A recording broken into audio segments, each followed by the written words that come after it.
Hey guys, this is RedWerewolfGaming here once again, and today we are going to continue the Sumeru Archon quest.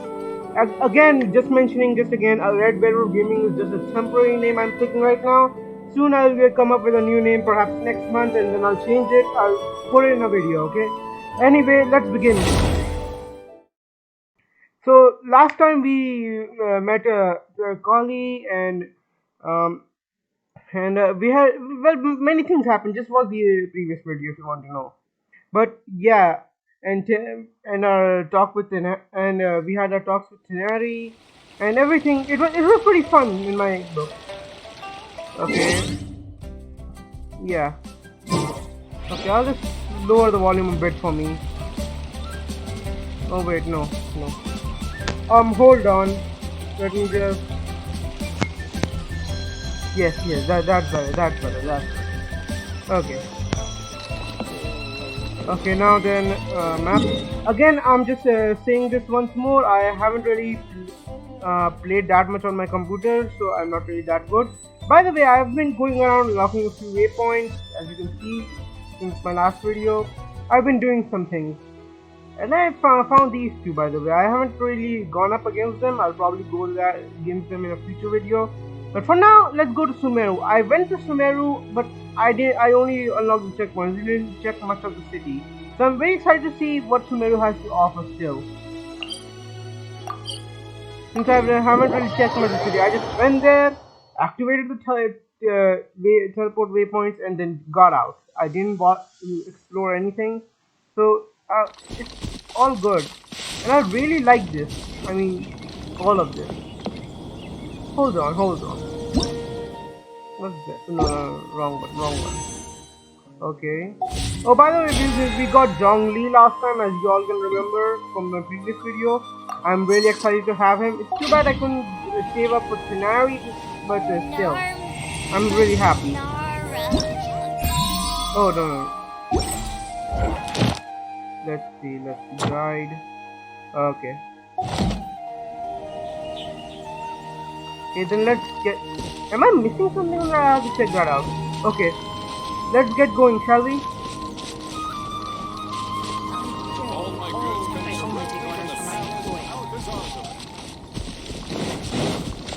Okay, so we are beginning with Sumeru's story quest now, and I hope you like and subscribe. Let's begin the fun adventure.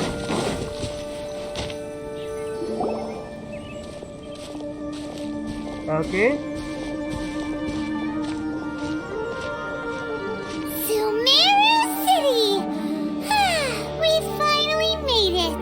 Yes, my boys! Oh, did you see that? When those people entered the city, something on their heads lit up.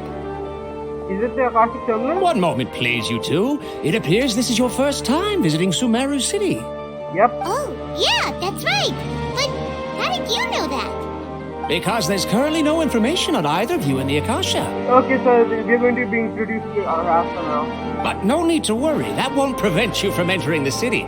In fact, the Academia conveniently provides each traveler to Sumeru City with a device. Perhaps you two have heard of the Akasha before. It's our beloved Greater Lord Rukkhadevata's lasting legacy, a treasure trove of collected knowledge. Now, I mentioned this in the last video, but it really is weird to see one nation worship two Archons. I mean, like in the previous one, in Mondstadt and Lua, there were only one Archon, they never died. In Azuma, barely anyone knew about the second Archon. Here it is a little weird, they're only talking about Greater Lord Rukkhadevata, but aren't mentioning Lesser Lord Krishnali at all. So it's kind of weird for me to see them working with two Archons while giving more favor to the first one. I guess that's why they mentioned in the trailer that something about the performance being cancelled and seeing the Lesser Lord Krishnali's birthday, the death of the Greater Lord Rukkhadevata's death, you know. They mentioned that in the trailer, so yeah. After centuries of tireless research on the Akasha, the Academia created one of its most ingenious inventions, the Akasha Terminal. As long as you are within Sumeru's borders, you may use an Akasha Terminal to connect directly to the Akasha and access any knowledge you need. That's pretty convenient. I mean, I would love to have that during a test, but I'm pretty sure they confiscate all of them during an exam. I should mention that due to technical limitations, the operation of Akasha terminals will be much smoother and more effective in large cities such as Sumeru City and Port Ormos. Okay. Oh, so this is the thing that Tainari was telling us about. It sounds pretty amazing. And for some reason, Tenari and none of them were wearing it.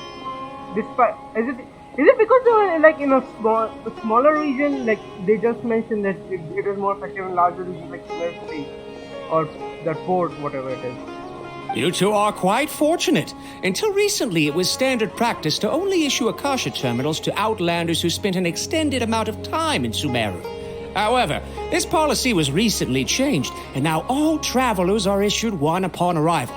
What changed it? I mean, it's not just a policy that can change just like that. Here are your Akasha terminals. Please handle them with care. Yes, we handle them with care, obviously. We're not going to start peeping into knowledge that we aren't supposed to. It kinda looks like a leaf. No, it does not. It looks more like... What does it look? It doesn't look like a leaf. It looks like something else, but I can't put my finger on it. It reminds me of something. I can't remember it. To activate it, simply hold it in your hand and say the following phrase to yourself. May the mighty God bless us with their voice of wisdom. Okay. Oh, since this little doodad lets you access knowledge, maybe we can use it to find a way to meet Lesser Lord Kusanali. Let's give it a try. There's no way it's going to be that easy. Not a chance. May the mighty God bless us with their voice of wisdom. May the mighty God bless us with their voice of wisdom. Oh, it activated. Ooh, nice. Whoa. Just now, something clicked, and Paimon suddenly knew how to use this thing. It Seems all we need to do is concentrate on what we want to know, and bam! You get it. Oh, that'll come in real handy. Oh, this is some next level high-tech stuff. Oh, damn. You have this and not a car. I mean, I would have thought the invention of a car would have been much earlier than something like this. If there was a car or a bike in this game, I would like drive it all the time. Perhaps they might add something like that in the future update, who knows. But I'm still amazed the fact that they didn't invent a car, but decided to invent this. It amazes me. Exactly. That is the power of the Akasha. There's great power. With great knowledge comes great power. Knowledge is power. And with that, let me officially welcome you both to Sumeru City. May the wisdom of the Dendro Archon always be your guide. I would like to meet the Dendro Archon themselves, to be Okay, honest. now that we're in, we can check the Akasha about Lesser Lord Kusanali. Let Paimon try. Not gonna happen. 500 years ago, the sages found a newly born deity from within some scorched ruins. The deity now resides in the sanctuary of Suristana. Oh, so that's it, Seems Hannah. pretty similar to what Kali was telling us. Yeah, nothing new. Okay, next, let's concentrate on asking how to meet her. Yep. Huh? Paimon doesn't sense anything. The Akasha didn't respond to Paimon's question. Yeah, there's no way it's that easy. Oh, come on! Ugh. Focusing on this question feels like when you have something you're trying to remember and it's on the tip of your tongue, but you just can't think of it. So it seems. Ugh, Paimon's brain is exhausted. You have one? I mean, actually, how does the Akasha work for her? And why does no one in Sumeru question the existence of this being? I mean, they're all researchers and scholars, right? Why does nobody question Paimon to being the only being in this entire world that looks like this and we have pretty much never been seen before? Why does no one question it? Actually, I'm just thinking about that right now. Nobody questions it. Not even we are questioning it till now. I mean, I'm not talking about like the realized purists and others. I'm talking about like the in-game traveler. He never questioned it. But he's only met Paimon, the only one person of her kind. something is really up with her. We all know this already, though. Maybe that she's somehow connected to the unknown god. I'll try asking the Raja something else. Maybe I'll actually find more information about it. Oh, smart idea. But what are you going to ask it? Let's see.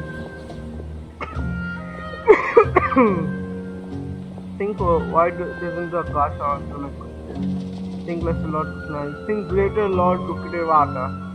Let's learn about greater Lord first. Many bright dots of light appear in my mind. I probably need to calm my mind, focus more to understand what they mean. Feeling of affection, intimacy, nostalgia, sadness, and anxiety also come to my mind. These seem to be what the people of Sumeru feel about their departed Archon. Uh-oh.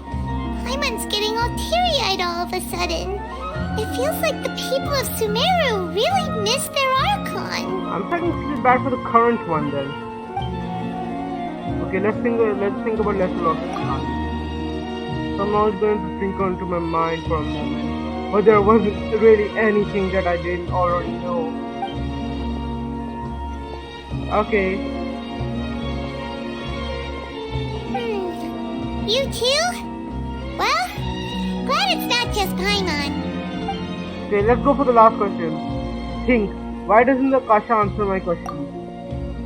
A vague thought suddenly comes to mind. The Akasha doesn't unconsciously respond to every query.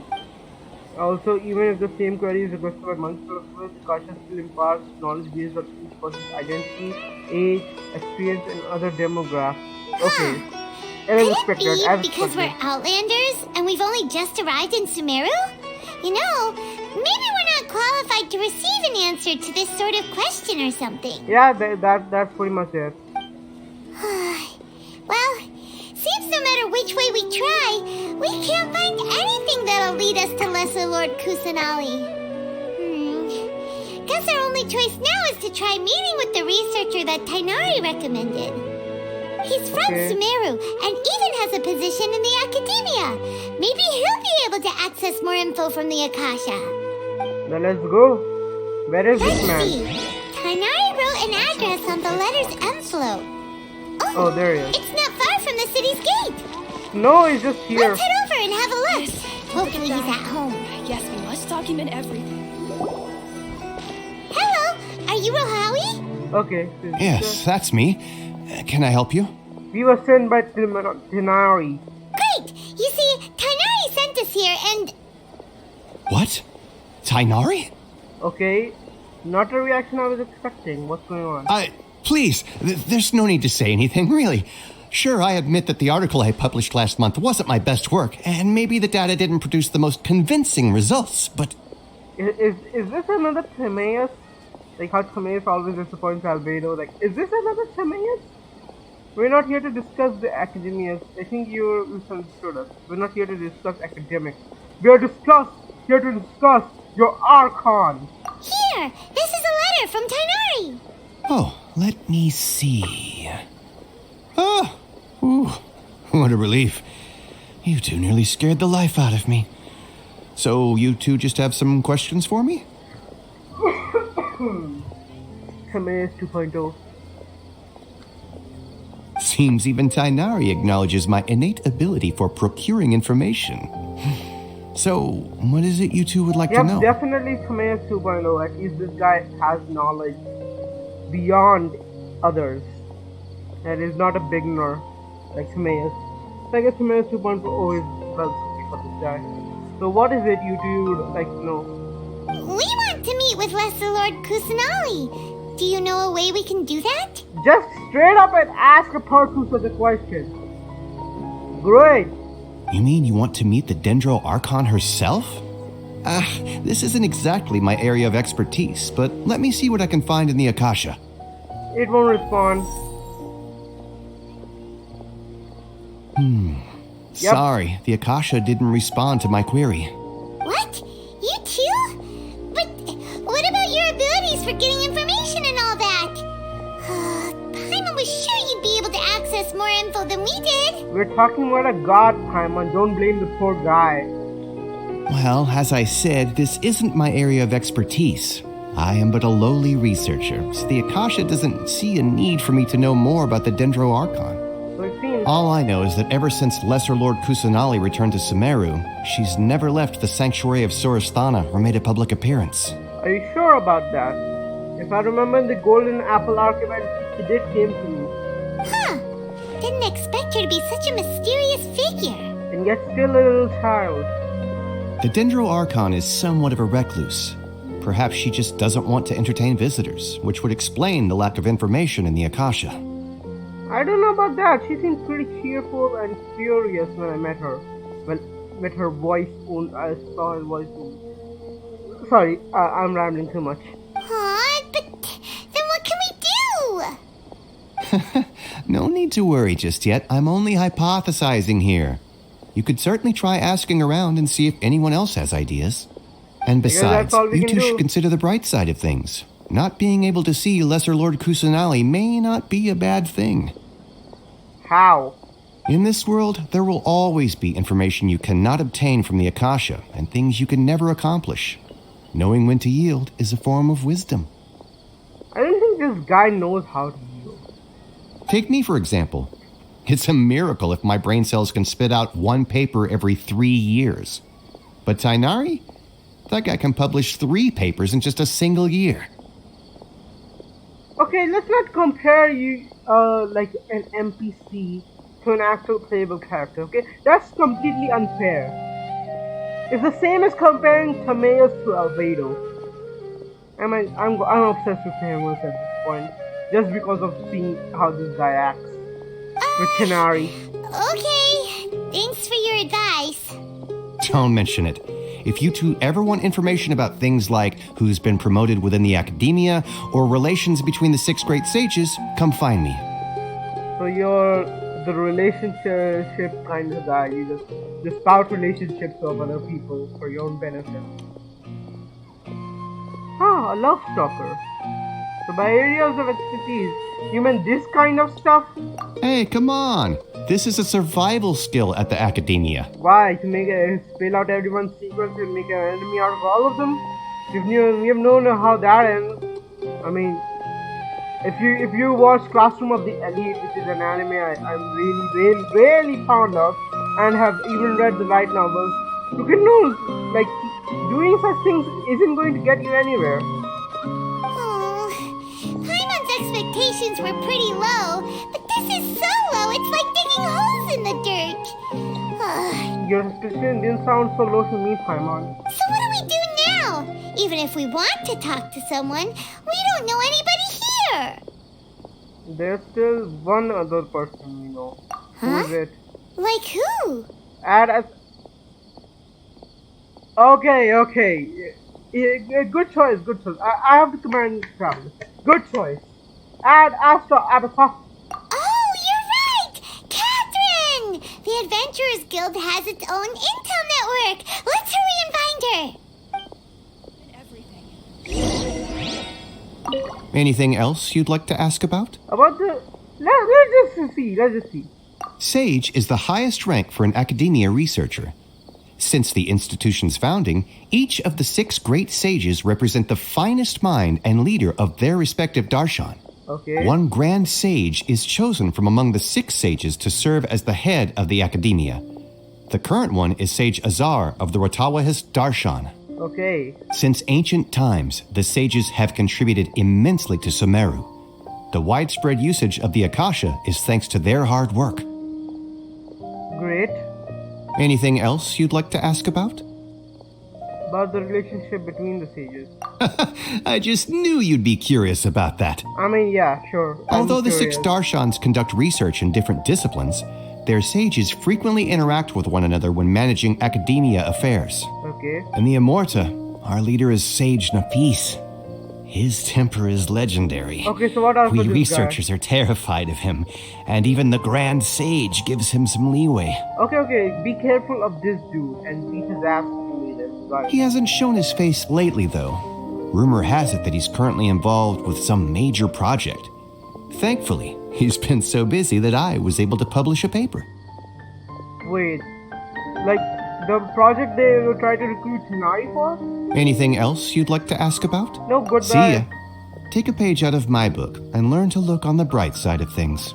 Take a page out of everywhere, like take a page out of my traveler's book and become a playable character. Okay, there it is. Ad Astra Abyssask. Hello, Traveler and Paimon. Guys, I'll be right back. Just give me one moment, okay? Okay, I'm back. I'm extremely sorry. Let's continue. Ad Astra Abyssask, hello, Traveler and Paimon. Catherine, we need your help with something. Understood. The Adventurers Guild is always ready to serve you. With what do you require assistance? We need to know about the Gender Archon. We want to meet with Lesser Lord Kusanali. Do you know a way we can do that? You two wish to meet with Sumeru's Archon. Understood. Please wait. What? That's tense again. I apologize, but I am unable to call up any relevant information in the Akasha. I'm also unable to locate any pertinent information in my personal memory. Okay, two things. Why do everyone first go to the Akasha? I guess it is because like in the city of scholars, and Akasha is the only way to get knowledge in this place. And second of all, she said, I don't like the way she said in her own personal memory. I mean, there's a theory about her being a robot. I mean, she does says error sometimes. I'm scared of this girl now. I mean, she can be a robot. She's like everywhere. This is the fourth Catherine we have seen. Aww, another dead end. Well, if Catherine can't help us, then we really don't know anyone else to ask now. Speaking of which, our Traveler and Paimon haven't even questioned the existence of the fourth Catherine. I guess they're used to it by this point. Please do not worry. I may know of someone who can help you two. Please, by all means, go ahead. In Sumeru, the Adventurers Guild does not serve as the vanguard of information. Rather, there are numerous active mercenary groups collectively known as the Eremites. Okay, so this is the new organization, right? They take on various contracts and work all across Sumeru, so they naturally accrue intelligence. Good. An Eremite brigade called the Corps of 30 is in charge of Sumeru City's defenses. Not only are they the oldest brigade, but they are responsible for managing and coordinating the affairs of all other mercenary brigades. So they're the in charge of in charges. Corps of 30? What a weird name. Corporation of 30, like 30 people? Supposedly, they are named as such because their ranks numbered 30 at their inception. Yep, called it. Asfand, an advisor with the Corps of 30, maintains good relations with the Adventurers Guild. Though he's already retired, he and his words carry great weight within mercenary circles. Understood. If you'd like to get in contact with him, you can find him at the Corps of 30's headquarters, the Citadel of Rexar. Thanks a bunch, Catherine. You're welcome. I wish you two the best of luck. We look forward to your exploits in Sumeru. Alright, off to the Citadel of Rexar we go! You think my craftsmanship deserves a Okay, let's see.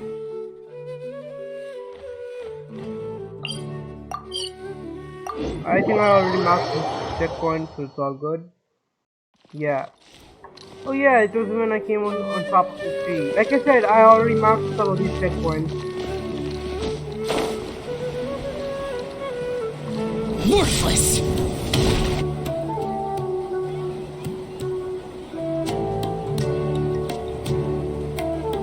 Welcome. The Adventurers Guild told me to expect you two. Okay, it must have been through the Akasha. Did they tell you through the Akasha? Because I'm pretty sure that this cell phone in this place. It's nice to meet you, Asfand. We'd like to ask you about something.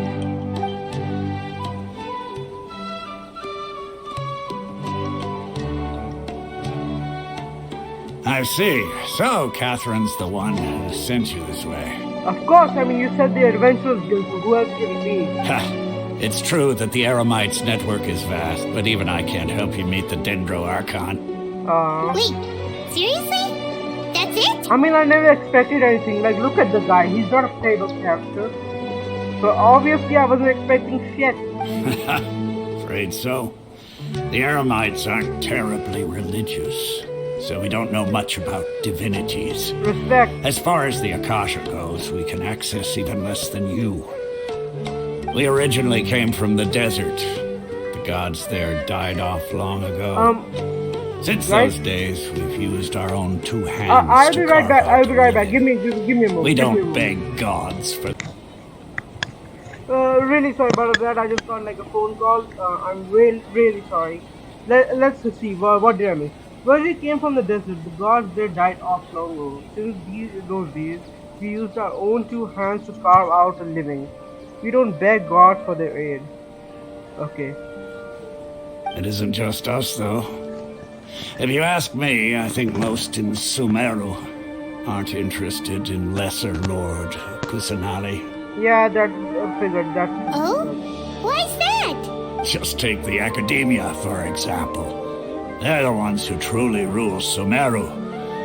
Although they believe in gods, most of them only care for the late Greater Lord Rugadavada. You're right. Just care about the dead god who once watched over you, but like don't give shit about the one who's actually come here to judge you guys. In their eyes, she was the one who founded Sumeru and gifted us with the Akasha. Lesser Lord Kusanali just happened to inherit her legacy. Which is kind of a BS if you don't respect her. I mean, if she's a successor of the person that gave your city life, you should respect the hell out of her because kind of like the princess, you know. And besides, she's not someone who's like inheriting the legacy. She actually has power to do so. She's not some spoiled brat who's doing it. And two, you're literally going off about caring of a god who died 500 years ago, who wasn't even alive when you were born.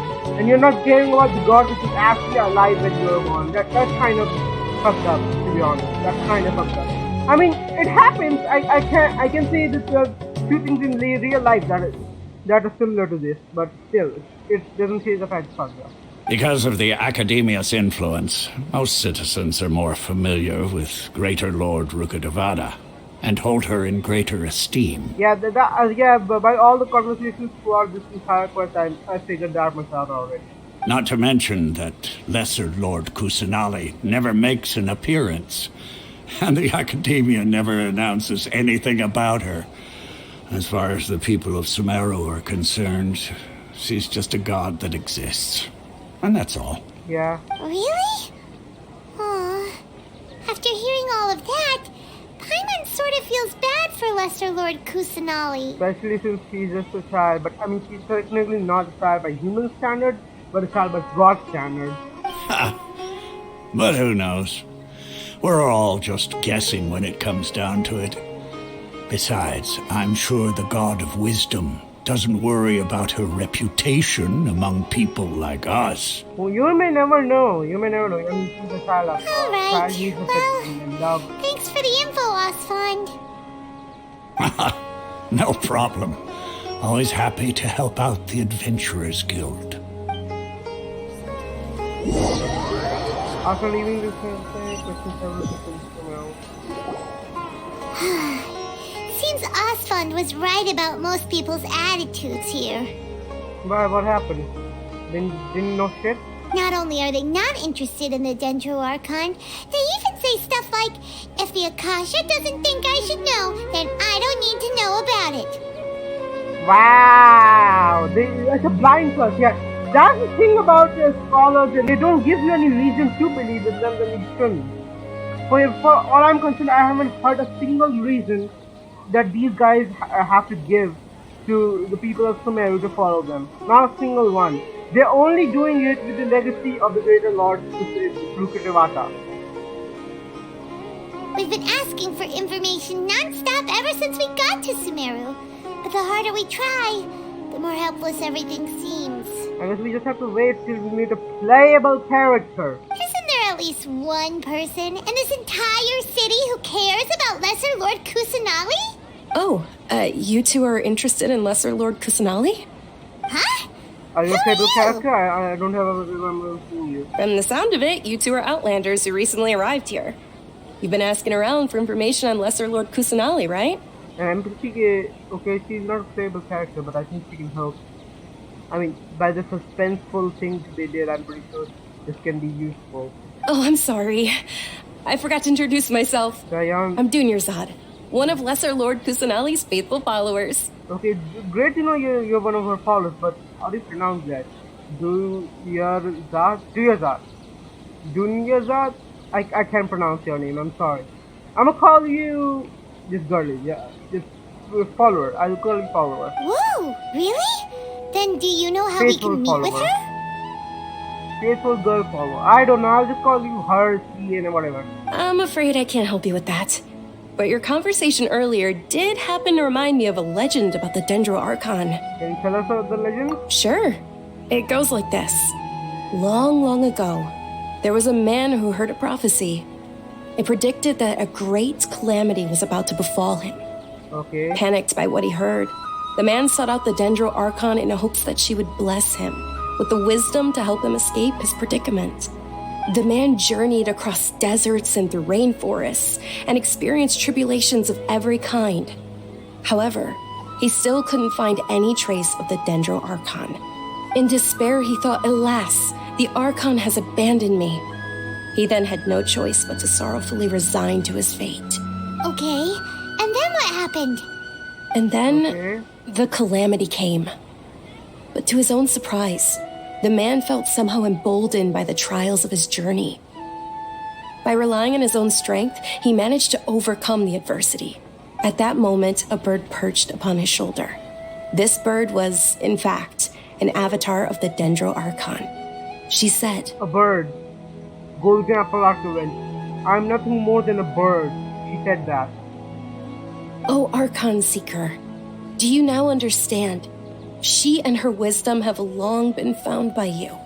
Along your journey, we were in every flower and blade of grass, every ray of sparkling sun, and every breath of dancing wind. So long as you continue to think and ponder, we'll be wherever you go." What an amazing story. Yeah, thanks for the story. Paimon feels all warm and fuzzy inside after that. In a way, it seems like this story is also one of the Dendro Archon's avatars. Dunyarzad, since you worship Lesser Lord Who are these Kusanali, guys? can you tell us anything else about her? Of course. So did you two know that, Okay. I'm terribly sorry, but it seems something's come up now. Let's chat another day. Okay. Something's up. How? Hey, wait! What the heck just happened? If she's running away from these people, how did they not notice her when coming here? It's not even that crowded. It looks like they're searching for someone. Dunyarzad was acting super nervous just now. You think they're looking for her? You think? This stinks! We finally managed to find a lead about Lesser Lord Kusanali! We can't let them get in the way now! Let's see if we can get rid of them. Then we can catch up with Dunyarzad! Speak! Hey, have you two seen a brown-haired girl wearing a purple top and a long blue dress? We're looking for her. Nope, never seen her.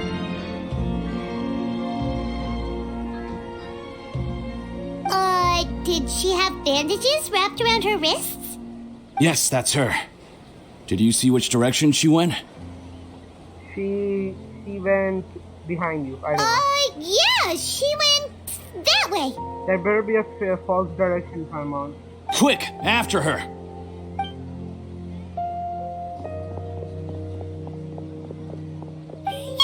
That should keep him busy for a while.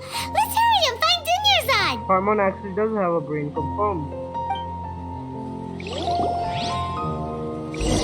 Let's go. Where am I? The sight of Okay, there. is always Gotcha. There you are, Dunyarzad. We thought you might have been long gone by now. Oh, it's you two. Oh, you startled me there. You can relax now. We threw those people looking for you off the trail. Really? Thank you so much. Unfortunately, I believe there's still more of them out there looking for me. Uh-oh, looks like there are some coming this way. Huh? More of them? Then what are we standing here for? Run! No, wait, my body isn't in the best shape. It's difficult for me to run. But we find some place to hide. Okay, sounds good. There's a tavern on the other side of the port we can go to. They probably wouldn't expect me to hide in a place like that. All right, let's move out. Stay behind us. We'll keep an eye out for anyone looking for you. Fun fact, tavern is the first place I would look to hide with them.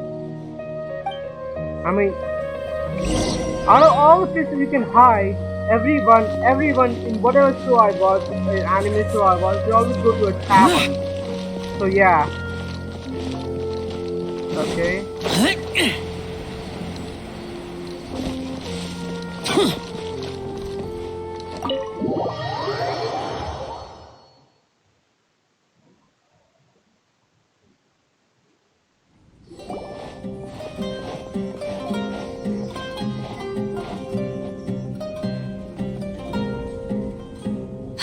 We made it. Oh, they shouldn't be able to find us now. Holy Wait, shit! stand down, Dia. Where did she come from? Oh, she's like... My lady, who are these two? They're travelers that I met on the street just a moment ago. They happened to notice that you were all searching for me, so they helped me hide. I see.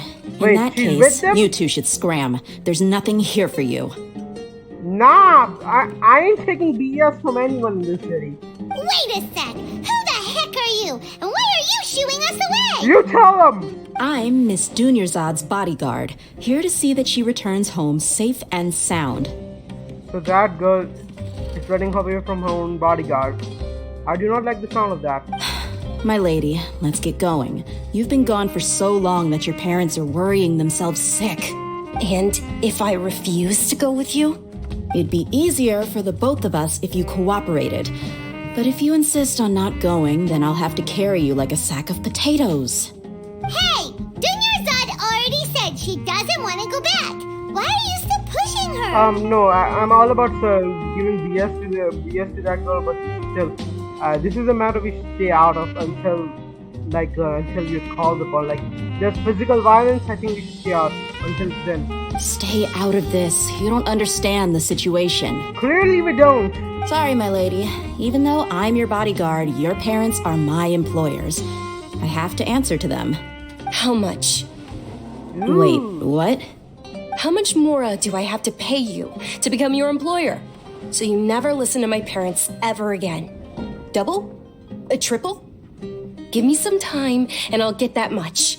Damn, she's rich. My lady, this isn't about Mora. Are you sure about that? I don't know what you think of us Eremites, but let me say this. Oh, she's an I like Eremite. Mora, but I'll never go against my principles. That's why Okay. I'm here looking for you. Sure, it's an order from my employer, but my conscience was also telling me it's the right thing to do. Okay. I respect her now. I respect this girl now. Even if she just tried to kill the traveler, I still respect her. And knowing your health, carelessly running around like this is gonna hurt ya. For the sake of those who love you, don't be stubborn. No, you're wrong. I'm aware of my She's limits sick? and I know what I'm doing. Honestly, the only people being stubborn right now are my parents. Oh, I know that feeling. I know that feeling well. And I know perfectly well that it makes no difference if I'm at home or not. I still won't accept reality.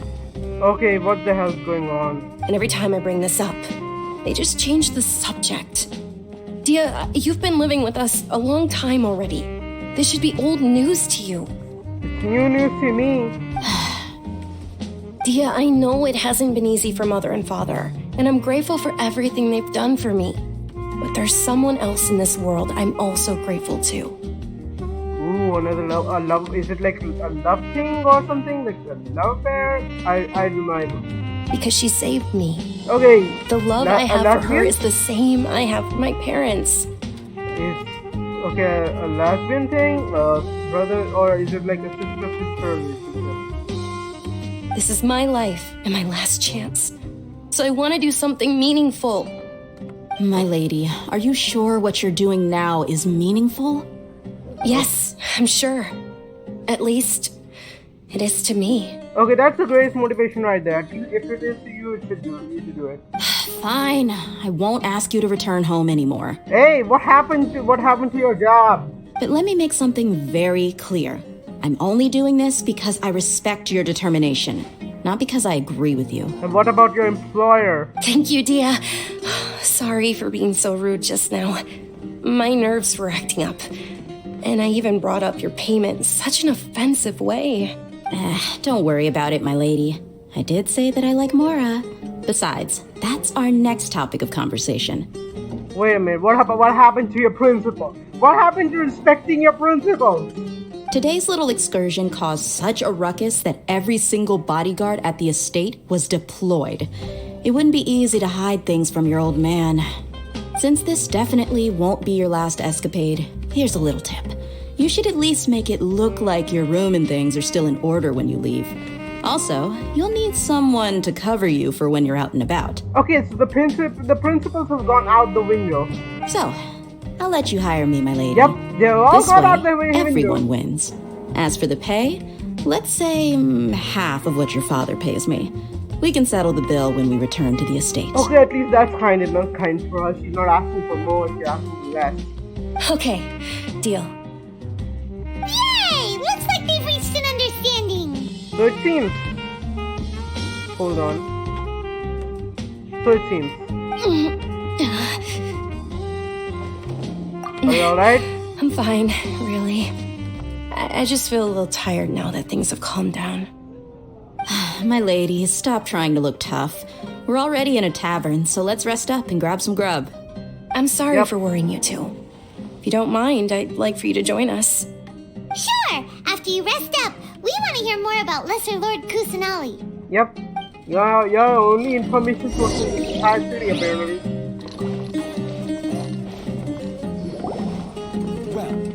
Your perspective. Ha! Well, if it isn't Dia. Haven't seen you in nearly half a year. Word on the street is that you're a bodyguard for the Homayani family now. Ha! Don't you find that kind of work boring? That's not very boring. You get used to it. How about a menu over here? Yeah, and you also get used to it. You got it, huh? Isn't this little Miss Homayani herself? We don't get to serve personages like you very often.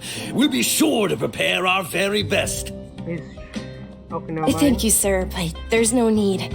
I don't have a lot of Mora on me, and I really ought to save as much as I can. No, she's on the run. But please bring these two the best food you have. They're my new friends, so I want to be a good host for them. No need to break the bank. We'll eat whatever you order. Don't worry about it. We'll pay for our own food. We'll just pay for our own food because I don't want to give someone else give it. The last time I said someone to order something for me, it did not end well in real life. So I'm just gonna go with this one. Wait, we're paying for ourselves now? Aw, Paimon kinda wanted to try something fancy, but we aren't exactly loaded. We are loaded, Paimon. What are you talking We'll about? settle for something ordinary.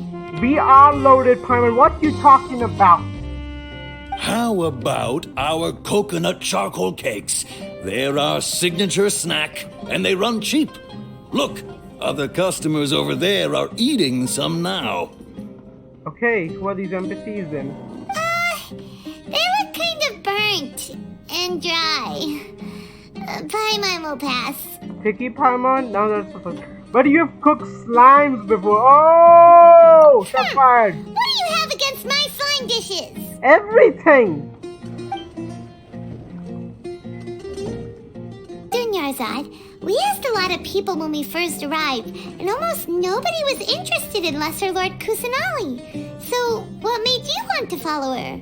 Oh no. Well, remember when you asked me if I knew how to meet the Dendro Archon? Even though I don't know how, I think I've actually seen her before. That's great, that's great. Really? Finally, Yes, some it progress. was when I was a child. At the time, my illness had kept me bedridden for the better part of a year. I was stuck inside and couldn't make any friends, and my parents did their best to find treatments for me. But even then, the Akasha didn't have any helpful information. My younger self no longer had any hopes or dreams. One flare-up was so bad that I was in a semi-conscious state for several days. Damn. Then one night, I woke up alone in my room. I was terrified. My body was paralyzed. Even if I cried, there was no sound. At that moment, an ethereal voice spoke in my mind. Dunyarzad, don't be scared. You don't have to cry. Ooh. Dunyarzad, don't be scared. You don't have to cry. Who are you? How do you know my name? How do I explain this? You might not be able to understand, but actually, I know everything about you. Yep, this is definitely the Dendro Archon. The voice actor is the exact same from when I heard it in Golden Apple Archon. Really? Of course. I know that you're scared of thunder, that you hate taking medicine every morning, and that you love counting the petals on your mom's skirt. Wow, you really do know everything. A normal person would be concerned, but I guess he is just a child. Dunyarzad, is there anything you want? Want? Not really. I can't go anywhere or do anything. Huh? But aren't you a child? All children have wishes. Tell me what you want, and maybe I can make it happen. And can you make my illness go away? Oh. I'm sorry, but I'm not powerful enough to do that right now. I see. Then, can you be my friend? After that, the voice said, "Okay, I'll be your friend." Although my body was suffering during those days, that voice encouraged me and told me many wondrous things. Beyond my window was the flourishing Sumeru city. Beyond the city was a lush rainforest. And beyond that was the wall of Samiel, deserts, and all of Tevat. Once I finally made it through that bout of illness, I couldn't hear that voice anymore. I told my mother about it, but she said that I must have been dreaming. But I know that voice wasn't a figment of my imagination. Before that, I had never heard of Tevat. So you believe the voice you heard was Lesser Lord Kusanali? Yes, for sure. If it weren't for that voice, I would have never grown curious about the outside world, nor would I have learned how to read and enjoy so many books. That voice sparked a desire for wisdom. It had to have been the Dendro Archon. Okay. I've been hoping for a chance to repay her kindness. In fact, I was running around today to help prepare the Sub-Zero's festival for her. Okay, finally we're getting to the festival now. What's the Sub-Zero's festival? It's Lesser Lord Kusanali's birthday, which was the day that she was found by the sages. Okay. It's actually an old holiday that originally celebrated Greater Lord Rukkhadevata's birthday. When she passed away, the holiday eventually became a celebration of the Lesser Lord's birthday. Okay. I heard everyone was overjoyed when they welcomed her back to Sumeru. In those days, the festival was a huge deal. But because of the Academia's influence, people have gradually lost interest in the festival. No one, not even a god, deserves to have the budget to do such people. The Academia actively participates in Sumeru's many holidays dedicated to Greater Lord Rukkhadevata. But when it comes to the Sub-Zero's festival, forget any funding. They practically act like it doesn't exist. Damn. Maybe they see Lesser Lord Kusanali's birth as confirmation of Greater Lord Rukkhadevata's death, so they're reluctant to celebrate it. Yeah, they're reluctant to celebrate the birthday of a guy they've never met, birthday of a girl they've never met, but they're like, you get the point. What I'm trying to say is, like, they're reluctant to celebrate the birthday of their god, but they're not reluctant to celebrate many holidays for a girl they never met. Aww, but that's awful. It truly is.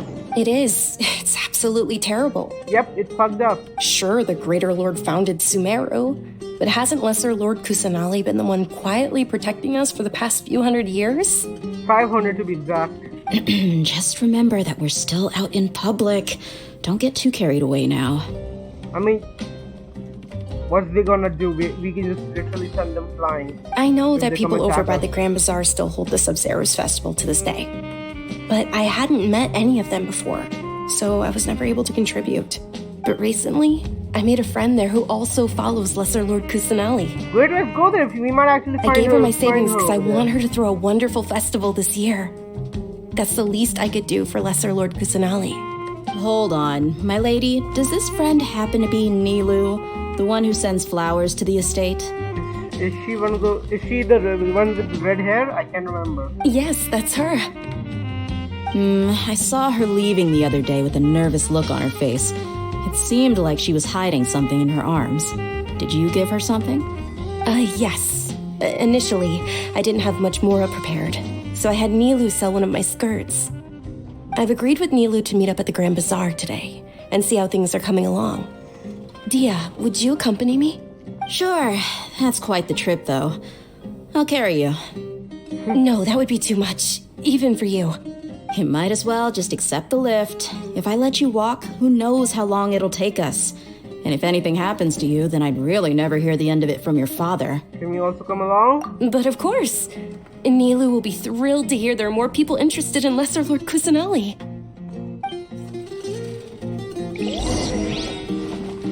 Although I have to say one thing, throughout this entire event, I haven't seen how knowledge is being referred to as a resource. I haven't really understood that point yet. Now that I think about it.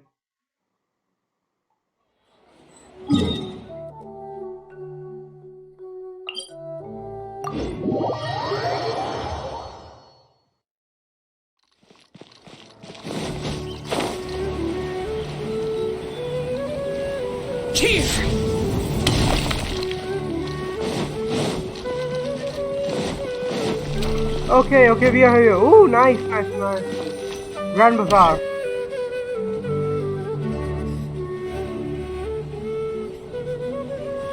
Oh, so she is the redhead girl. Sorry I'm late, Nilu. Oh, Dunyarzad. It was taking you so long that I assumed you got trapped at home. But you made it in the end. What a cute voice. Nice voice. Uh-oh.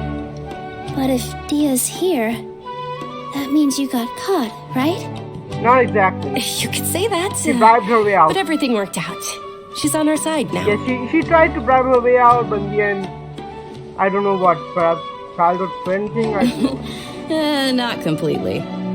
Oh, and who are these two? We're going to be the future friends of later Lord Kusanali, that's all. Oh, meet the Traveler and Paimon, my two newest friends. They're visitors who just arrived at Sumeru City and are looking for information on Lesser Lord Kusanali. So you're followers from another land? Truthfully, no. Oh, really? Well, that's okay. You're still invited to the Sub-Zeros Festival. We aren't basically followers, we are basically... Well, let's see what the future has hold for us, okay? By the way, Dunyarzad, we've already started decorating the Grand Bazaar. It looks spectacular. Thanks to your generous contribution. You're very nice welcome. place. It's the only thing I could do. Do you still have enough Mora? Probably? But don't sweat it. We've already finished renovating the stage. Come on, I'll show you.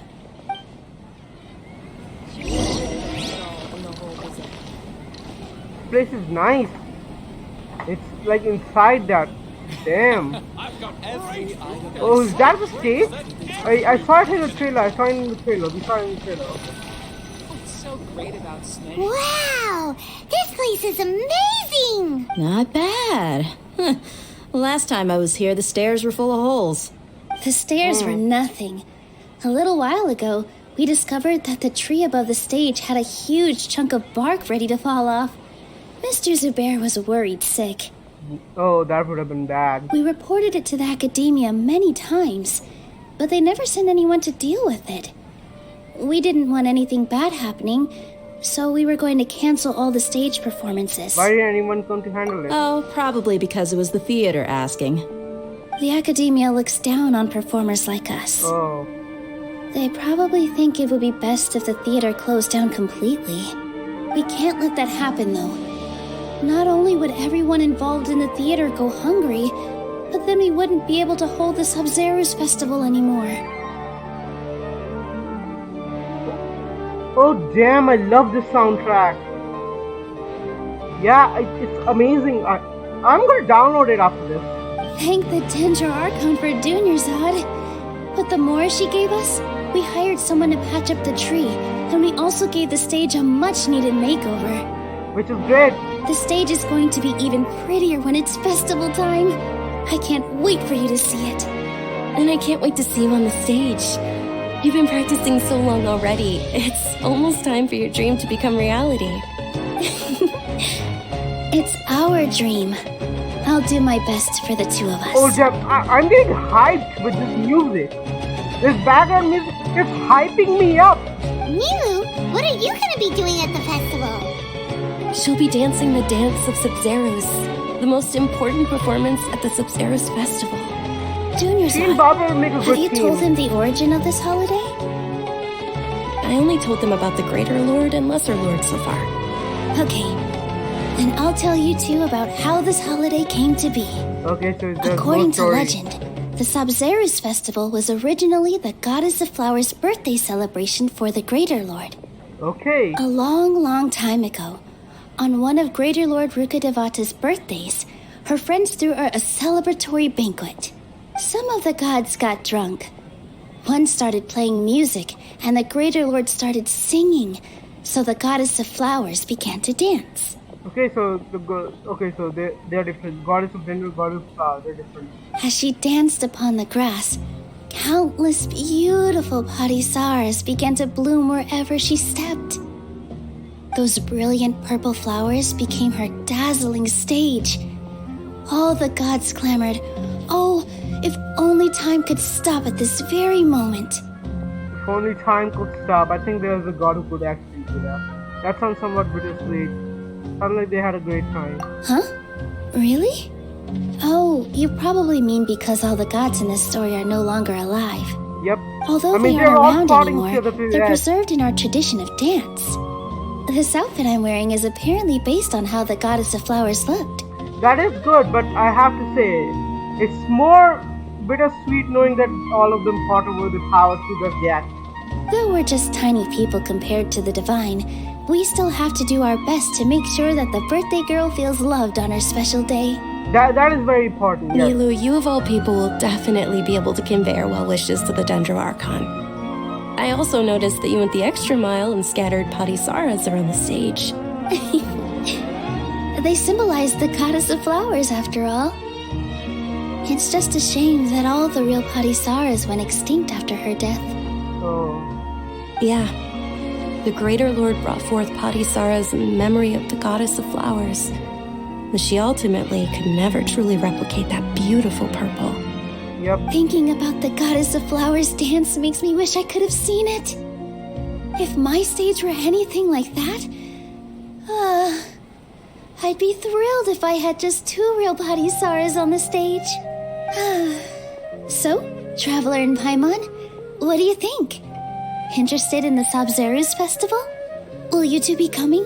Yep, very interested. All of Lesser Lord Kusanali's followers will be there for her birthday. It'll be a good opportunity for you to learn more about her. Yep, I'm very much interested. Paimon thinks that's a great idea! You sure it's not because you want to know all the fun? You sure it's not because you want to watch Miru dance? Hey, come on! There's nothing wrong with enjoying a festival. Besides, it's Lesser Lord Kusanali's birthday. She'll be happy to have more people who are celebrating it. She's the type of friend who only comes to birthday celebrations for the cake. And I respect that. So how about we all attend the Sub-Zero's festival together? Sounds like a plan. Dunyarzad, let me show you which stage decorations we've picked out so far. Traveler and Paimon, if that doesn't sound interesting to you, then feel free to explore the area. Everyone at the Grand Bazaar loves Lesser Lord Kusanali, and we're all looking forward to the Sub-Zero's festival. That's great. In that case, we'll take a look around. I'll have to come back and visit this after I'm done with the video. Let's talk to the granny. Ah, dancing at the Sub-Zero's festival. You know, I also danced when I was younger. As a child, I even asked my grandmother why we performed the dance for the Lesser Lord when it was originally done to honor the Greater Lord. My grandmother said that Greater Lord Rukkhadevata is a beloved deity and honored by all. And Lesser Lord Kusanali is too. If the goddess of flowers ever knew Lesser Lord Kusanali, then she would certainly have wished to be her friend and hold celebrations for her too. I mean, looking at her design, how cute the girl looks. I mean, she's even cuter than Klee, who doesn't want to be her friend. The Sub-Zero's festival has been losing its appeal over the years. That is, until a wealthy benefactor stepped in this year and brought the festival back to life. I heard she forked out a lot of mora to make it all happen. You know who that is?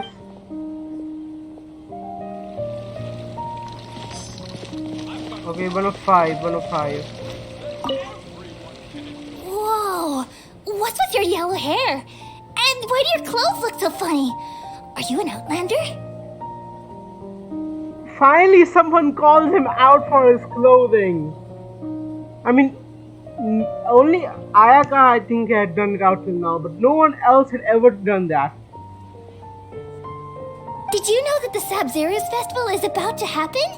There'll be loads of fun things to do at the festival. But the best part is when Ferris, the Knight of Flowers, passes out candy to everyone. Okay, so this kid is in for the candy and not for the festival. Got it. Hey, Pussy. Her. Very nice. A natural born singer. Wow. Woof. You're gonna make it big, I trust me. Oh, you're here too. Let me talk to you. Revamping the stage for the festival couldn't have been easy, that's for sure. I bet this year's festival will be one to remember. Especially with the travel around, yes. I don't know much about the Grand Bazaar, but I do know that the residents here have a penchant for song and dance. Two things that the academia doesn't particularly approve of. So it seems, but this is the first time I saw this. I didn't notice this in the... I thought, that's cool. Wait, so if I switch out characters, does this happen? And the perfume sold around here is a lot better than what you'll find elsewhere. The fragrances are longer lasting and they're gentler on your skin and... You don't look like the one who used such things, though. I mean, that's not what that I've heard judging. at least. I'm not judging. Okay, so it's not here. So like, it's only there for the traveler or... Yep, it's only there for the traveler. Okay. Over here. Things are really shaping up, and there's a buzz around the festival this year. We're expecting people from all over to come by this year and buy things during the festivities. Don't be fooled into thinking that Sumeru City has the best of everything. Some festival snacks are only offered here in the Grand Bazaar. Okay. And when it comes to musicians, dancers, or singers, the Grand Bazaar's got the best of the best. Sure, those folks at the academia might not like it, but what's a festival without song and dance? Yep, you tell him, my bro. I like this guy already. Porter, right? He's a porter. Okay, it's all over there. Is there no future for me? I feel depressed by you. I'm leaving. Milu, your outfit looks amazing. There's also something different about you from when we first met up. I thought I'd add a little extra pizzazz to my dress for the festival. See? Wow, did you sew all that yourself? Uh-huh. Sewing is a fundamental skill for everyone in the theater company because we make all our own costumes. Did you know that Mr. Zubair not only can make costumes, but props too? That's sweet. I've noticed that you can't keep your eyes off that crown over there. Crown? Would you like to try it on? What crown? I can't see a crown. What crown? Wait. May I? But she's already wearing it. Of course.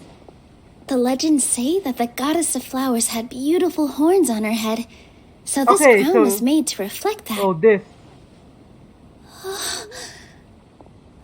Dunyarzad, you look absolutely stunning with it on. It's like I'm looking at the goddess of flowers herself. But you didn't take it off. Oh, by the way, this is not part of the body. Originally when I saw her trailer, I thought this was part of her. Wait, or am I missing something? Did I never see her like this? I'm confused. I'm an idiot. Hey! Is that who Paimon thinks it is? It looks like Catherine. She actually walks out? Dear, this is a miracle.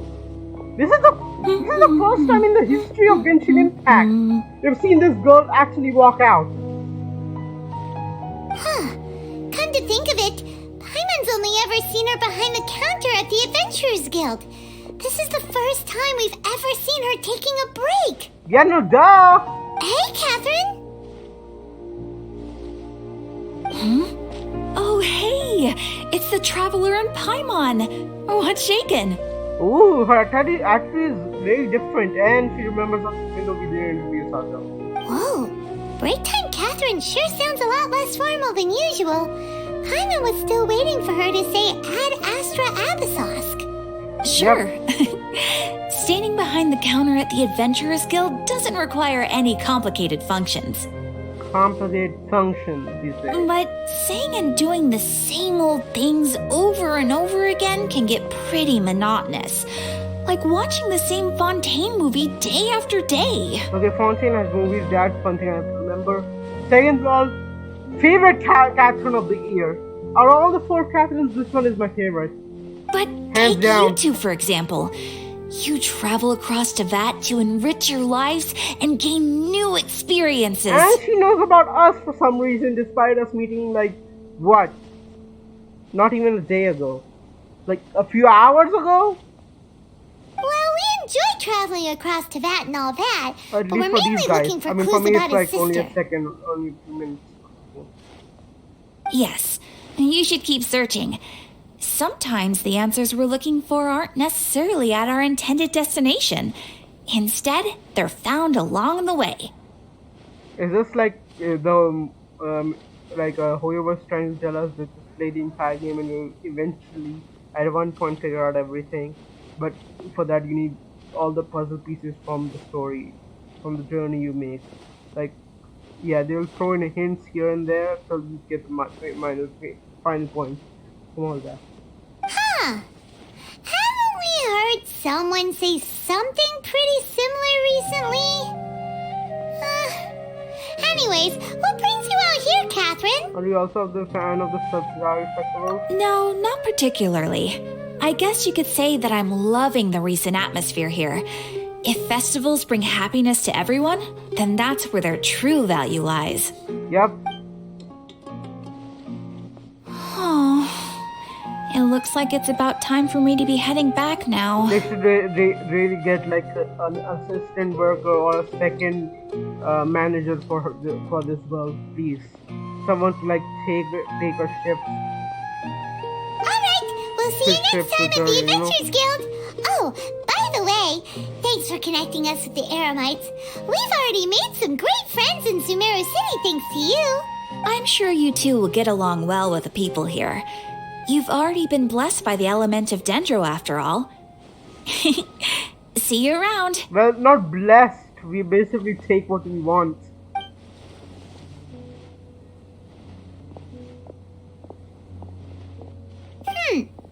There's something really different about Catherine today. Is she really a robot? Hey, Traveler. Paimon. Oh, hey, Dia. What's going on? I've got something to tell ya. My lady knows you're looking for ways to meet Lesser Lord Kusanali, and she's been trying to come up with a way to help you. Well, I have an idea that might help. Are you Great. serious? I love. We'd love that. Yeah, just expect a table character to come and help you solve your problem. It might not necessarily pan out, so don't get your hopes up too much. I'll need to take you two somewhere and ask someone some questions. What about Dunyard's dog? My lady is feeling a little worn out at the moment. Nilu's found a place for her to rest. After I take my lady home, let's meet in front of the Citadel of Regzar. Okay. Sounds like a plan. Yep, let's go. Let's head over to the Citadel of Regzar and wait for Dia. Okay,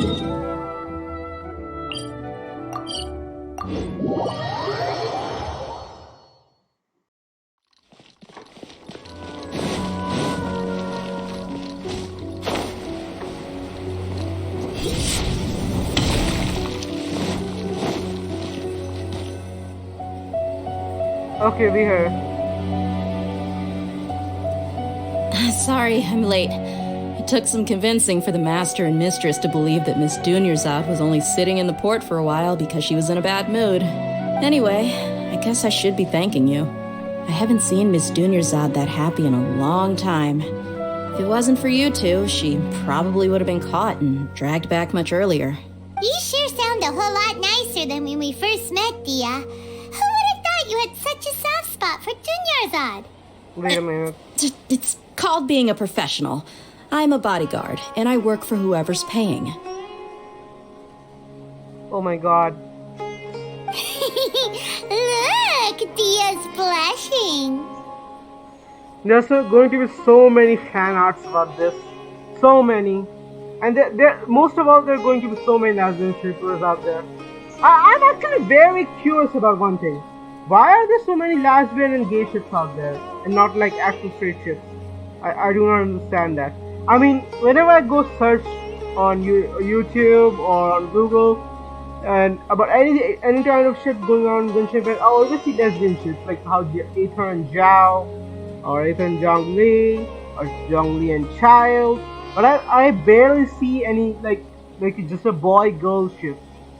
I barely see them. Only I've seen like Ayaka, Jinchu. I mean, I have seen them, but they aren't as many. They aren't even 1/5 of how many gay ships there are. Gay and lesbian ships. And I'm actually... Oh my god, we're going to actually get another lesbian ship here, and I'm pretty sure the fan community is going to get BAM! I'm pretty sure there's someone right now working on a fan art as we speak. That's the best ship I've ever seen one. Listen, you two. Yep. Someone is definitely working on some fan art out there. I don't expect to be working for Miss Dunyarzad very long, but I hope to finish things on a positive note if possible. Let's cut the chit-chat and head into the Citadel. We'll see if the person I know has a way for you two to meet with the Lesser Lord. Before anyone misunderstands, it does not mean I'm against these ships. I'm not a particular fan of gay or lesbian ships, but if other people are, that's okay. I won't say anything. I was just asking a question out of my curiosity, that's all. Just clarifying that, okay?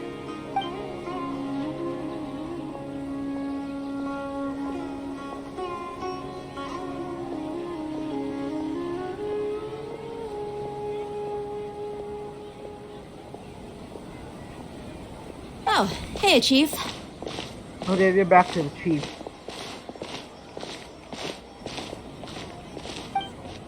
Ha, Dia!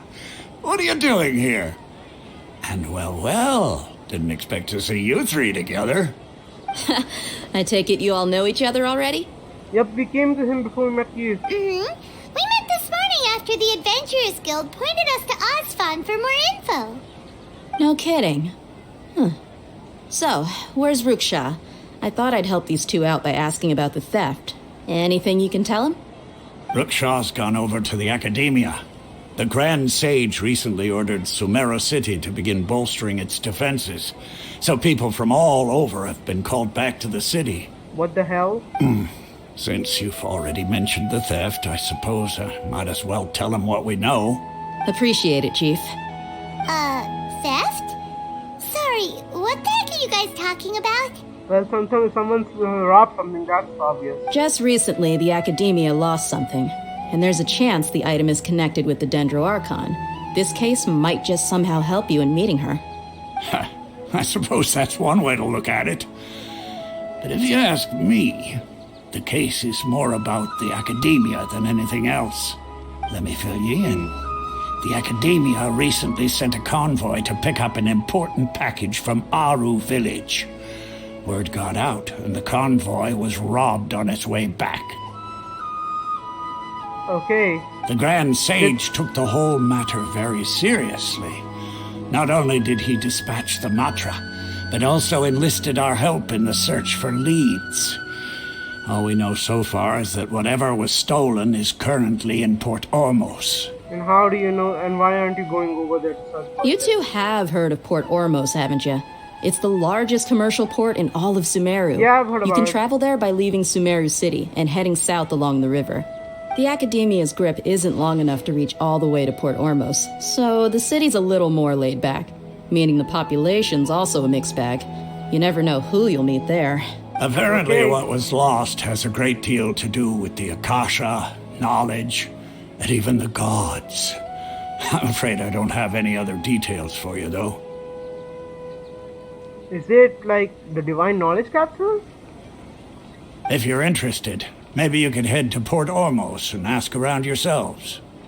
If you want my advice, try introducing yourselves as students of the Academia once you're there. Okay, so we are going for a false identity, which could be known as identity theft, or which could probably get us in jail. I mean, think about it. People who say they're in military, even if they're not, end up in jail. Like, that's a rule. That's actually a law. So we are basically breaking laws. That is to be accepted. We always somehow end up breaking the laws whenever we visit a nation. Are you serious, Chief? All the Academia students are in Sumeru City, you know. Why should they pretend to be students in Port Ormos? If you're also interested, just go there and see what happens.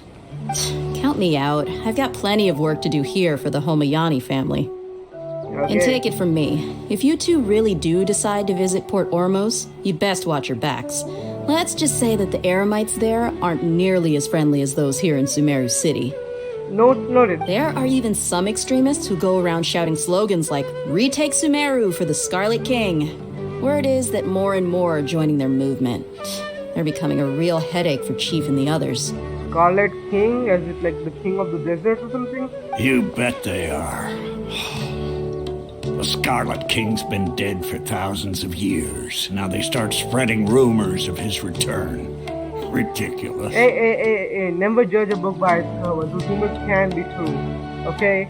We have seen some pretty shit happen. Osiris, overlord of the vortex, died 2,000 years ago, came back to life. I mean, technically sealed away, but still. Not everyone's like you, Chief. Even the desert natives who abandoned their homes in the wilderness still wish to have a god of their own.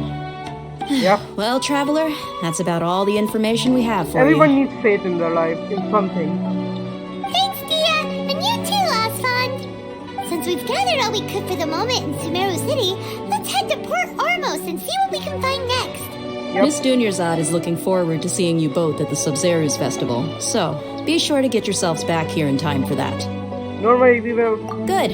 Then we'll see you both at the Sub-Zero's festival.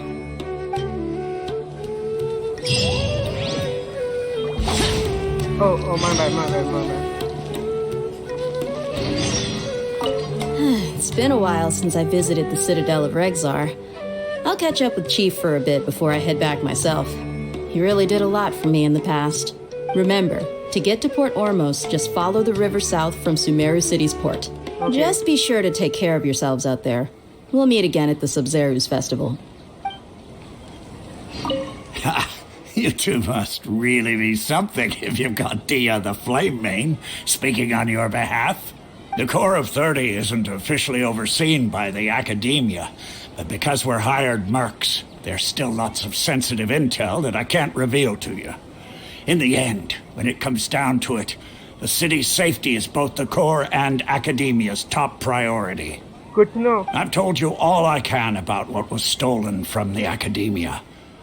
As for why you should pretend to be students in Port Ormos, I'll leave that for you to find out yourself.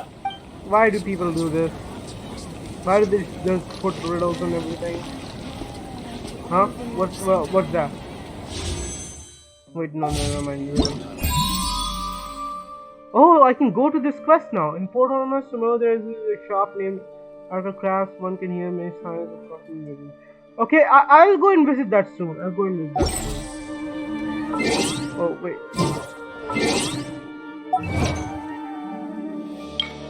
Hear the voice of divine wisdom.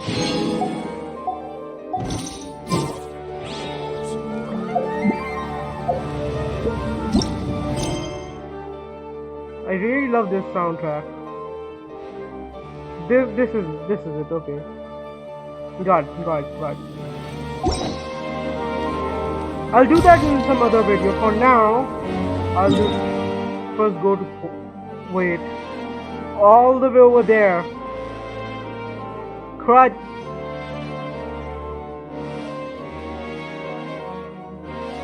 Yep, it's all the way over there. The damned will sooner die again than lay a hand on me. Okay, first, how about we go from here to...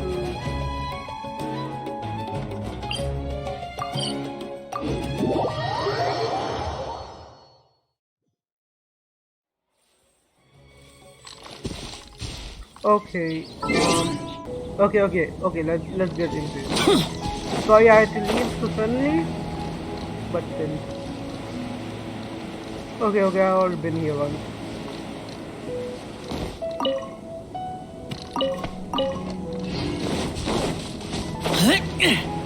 Boring! Oh, by the way, there was like a quest here that would do like a world quest, I think it is. But I'm not gonna do it for now, but I should probably mark this place, just in case. I'm just gonna mark this place for now. There's actually a world quest here that I have to do. I stumbled upon it while I was exploring this place. Okay. I really feel like Spider-Man using this. I don't know why. Was it modeled after Spider-Man?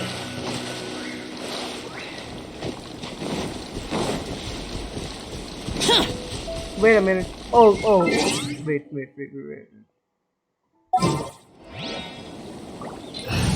How can I forget the Traveler? Come here. This world is full of unsolved mysteries. Wait. Leave it to me. This world is full of unsolved mysteries. Yeah, that's You called? That's my brother. I want Traveler to be on me.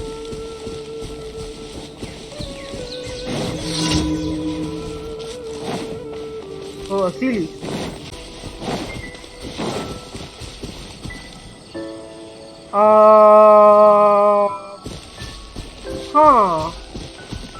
What? Okay, you just sit there, okay, dude? You just sit there. I'll be right back for you.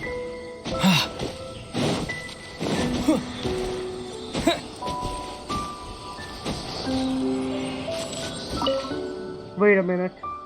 Hold on. Noble heart. Okay. Good. Wait, let me see. I think I just saw. This is the giant robot? Holy hell! Holy son of a...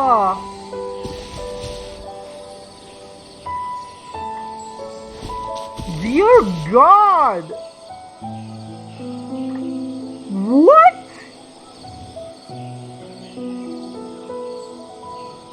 Okay, excuse me for a second. Just one moment, please. Just excuse me. Let me just separate.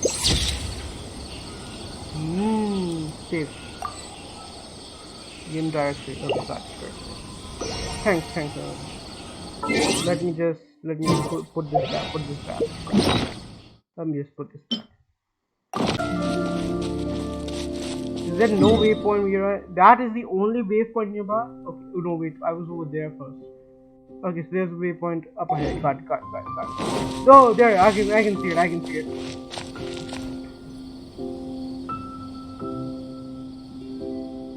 Okay. Now what?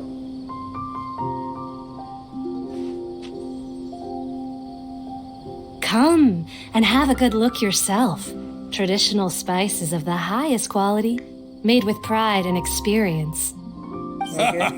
You've got a deal. I can't thank you enough for always looking after my business. Believe me, I'm not making this up. Several Eremite mercenary groups are nearly in open conflict, but does the core of 30 care? And that's not all. Did you know that... Okay, this guy. Wow! Talk about hurly-burly! This place is busy! Guess that's only to be expected for the largest port in Sumeru. Maybe it's because of what Dia told us earlier, but Paimon can't seem to shake the feeling that there's also danger lurking in these crowds. Ooh. Let's get our bearings so we can start looking for leads. We know that whatever the Academia lost is related to the gods. The Divine Knowledge Capsule. Other than that, we don't have much else to go on. I mean, we don't really know what the Divine Knowledge Try Capsule posing does. as Academia students while asking around. Paimon checked the Akasha on the way here, and the Academia doesn't seem to have any research facilities in Port Ormos. Then what the hell's going to happen? Doesn't get it.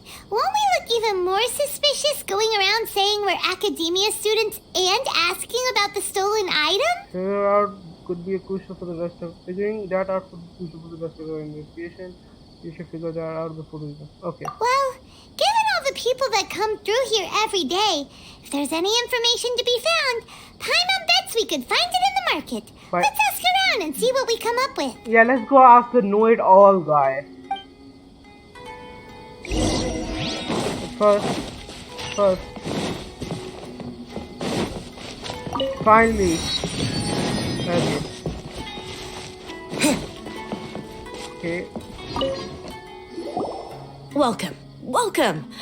How can I help you two? Love the bow. Hi there. We would like to ask you a question. Do students from the Academia ever come to Port Ormos? Of course. Especially around this time of year. Students from Sumeru City that are about to graduate often come to Port Ormos to cut loose a little. Many people often talk about how hard it is to get accepted into the Academia, let alone graduate. But those who finish their studies and go on to become full-time researchers at the Academia have it even harder. Okay. Sure, we may not be Sumeru City, but Port Ormos offers beautiful scenery and a stress-free environment. Some even say it's good luck to come to Port Ormos, so students and researchers come flocking here when things get to be too much at the Academia. You see over there? Those are students from the Academia. They look pretty serious. They've been looking worried and miserable ever since they got here a few days ago. If you ask me, the life of a merchant is better. So long as the Akasha teaches us what we need, then life is good. Respect. Those students seem to be discussing something. Let's see if we can listen in.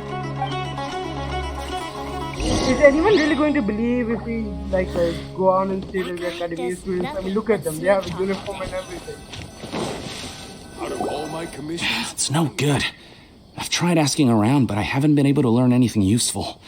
Not to mention that a bunch of scary-looking Eremite mercenaries have been posted along the streets now. There's been a lot of fighting between the different Eremite factions in Port Ormos. If we choose to move on our own, then it would be wise to steer clear of them.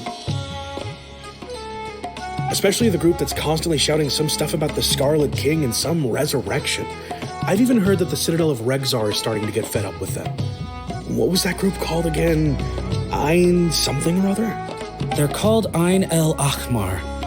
Today, I heard that the thing we're after might be in their possession at the moment. Oh, damn. Wait, come again? Don't you see? Many of the Eremites in Port Ormos deal with trading this kind of thing.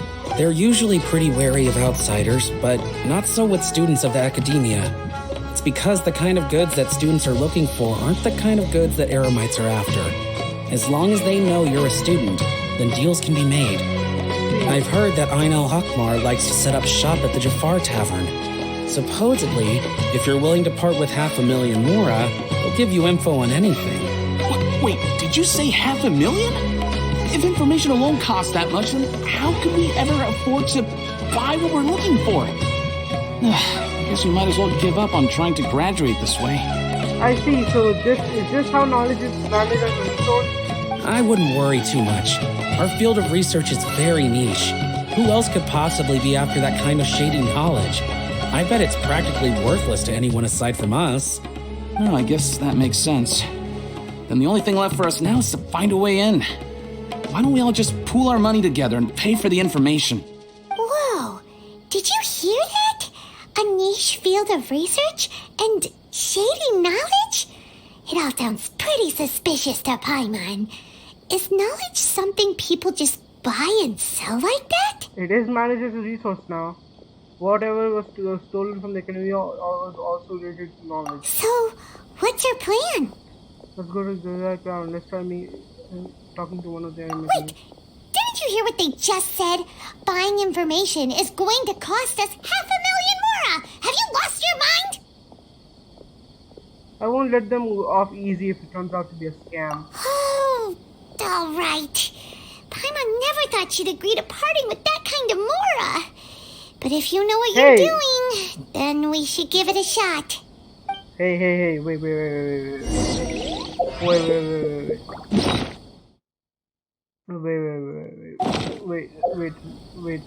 Right, it was right there, Wait. Yeah, there we go. Look at how much more I have. Can you look at it? It's like 10 million, I think. 100,000 million. Yeah, like it's like 10 million more. Come on. 500,000? That's nothing to me.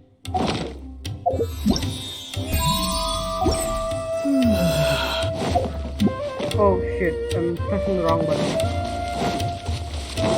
Okay, that's it.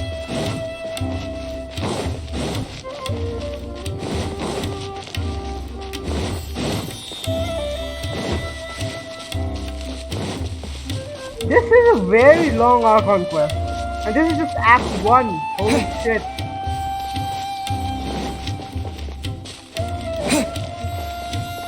Gotcha. This is the place we heard those students talking about. Let's find a seat somewhere and see if we can spot the group they mentioned. Okay. Got it. Oh, you've arrived. Please, take a seat. So, they think that they can go toe-to-toe with the boss? Ha! Once we reclaim the power of the Scarlet King, they'll be the first that the boss punishes. Damn. They're nothing to be afraid of. Our main rival now is the Caracal Battalion. They've also amassed a significant amount of mora this time, so we mustn't underestimate them. How can the Caracal Battalion compete with the boss when they're nothing but a bunch of money-grubbing opportunists out for a quick mora? Yeah, with Boss's fervent devotion, he'll be able to use this power to bring our god back this time. All these guys talk about is the Scarlet King, so they're probably the ones we're looking for. Greater Lord Ruka Devata. That traitor and her followers must not be spared.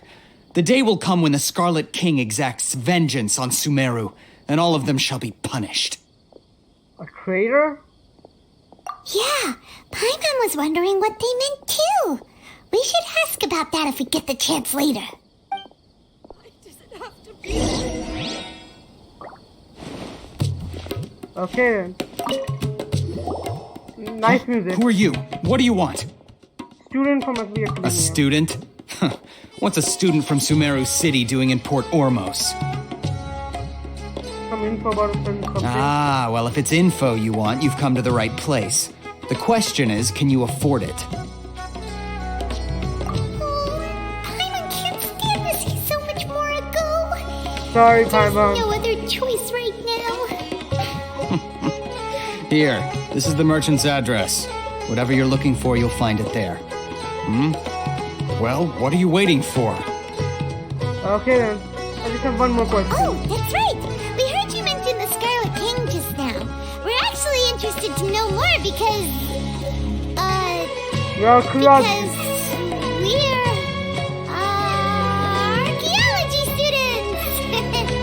How are they going to believe that, see? Something like her being a student. That defies all common sense. Fine. Since you've already handed over the mora, I guess I can throw in a little extra info. Okay. As you can see, members of Ain al-Ahmar are devout believers of the Scarlet King. Years ago, the Scarlet King founded the great desert nation that was our homeland. It was an advanced civilization, far beyond anything you'll see in present-day Sumeru. The Scarlet King was the rightful god of wisdom, but he was betrayed by a companion he trusted. She even stripped him of his title, God of Wisdom. So, You mean the traitor was... Greater Lord Rukkhadevata, yes. That shameless wretch destroyed the Scarlet King's civilization, and our ancestors were forced to flee to this land where we were made to suffer the tyranny of our enemies. Could it be the same situation with like Morax and Hevria kind of thing, you know? Furthermore, she conspired with the Academia to cover up the truth of her actions and create the merciful and benevolent facade for which she is now known. Ugh, just thinking about it sickens me. But the story doesn't end there, oh no. The Scarlet King isn't truly dead. The voice of the Oracle has been heard in the desert, prophesying his resurrection. Okay. Mark my words, our god shall return. And when that day comes, all followers of the traitor and all the desert dwellers who have forgotten their true god will suffer retribution together. Oh, I heard this line in the trailer, I thought they're talking about Greater Lord Rukkhadevata, but that doesn't seem to be the case. If what I'm saying makes you shiver with fear, it might not be too late for you to become a believer of the Scarlet King. Can they tell us more about the Oracle? I don't have anything to say to you Academia people about that. I think this conversation has reached its end. What if I was a traveler? I wonder if there's anyone who's watching this video. Go and play this as introducing yourself as just a traveler. I want to see what they would say about this. Not just yet. This man is a fraud. Oh? Huh? You again? Deranged Academia lunatic. Yes, it's me again. I already warned you that if you weren't willing to sit and discuss things with me, I'd take measures to make things uncomfortable for you. Listen to me. That address he gave you is fake. Or at least, you won't find a merchant waiting for you there. This group has been boasting all around that they can provide information on a certain item as a means of luring people into their territory. Whoa. Once you show up, they keep up the act until they have hard evidence that you want to purchase said item. Then they use that to squeeze you for all the more you're worth. Hey! Shut it all, Hatham! What are you playing at, trying to ruin our business like this, I told you the other day. I wish to discuss my terms with your boss. Ha! The boss made it perfectly clear that he won't negotiate with you. Yes, and in no uncertain terms. But that was then. It does not preclude him from changing his mind in the future. I'm warning you, don't push us, or this could get ugly. We don't usually get rough with people from the Academia because it just complicates things. For a lunatic like you, though, we might just have to make an exception. If you're suggesting that we escalate this from a verbal exchange to a physical one, I accept. After all, even the Archons used war to negotiate the ownership of Teyvat. Someone with common sense in this world. Good job. If, on the other hand, we can't agree on any means of negotiation at all, then I'm afraid my next course of action will sting a little more than the mere falling through of a few business deals. I will jeopardize the Eremite's reputation, which I know you value above all else. I am quite confident that if I began to take such action, your boss would willingly approach me himself. However, I fear that by then, some things will have happened that cannot be undone. Wait, so is this guy I'm actually having a hard time trusting this guy now. Is he lying about the scamming that they were about to do to us? I'm actually I can't trust this guy. He sounds a lot like Kaya for some reason, and I cannot trust this guy. Also, a word of advice. I suggest you tell your boss exactly what happened here today. Otherwise, he might blame you for not telling him in the future. What did you say? Consider this. Have I ever failed to follow through on my word in the past? This guy is really out of his mind. Okay then. If you really have a death wish, let's meet a week from today.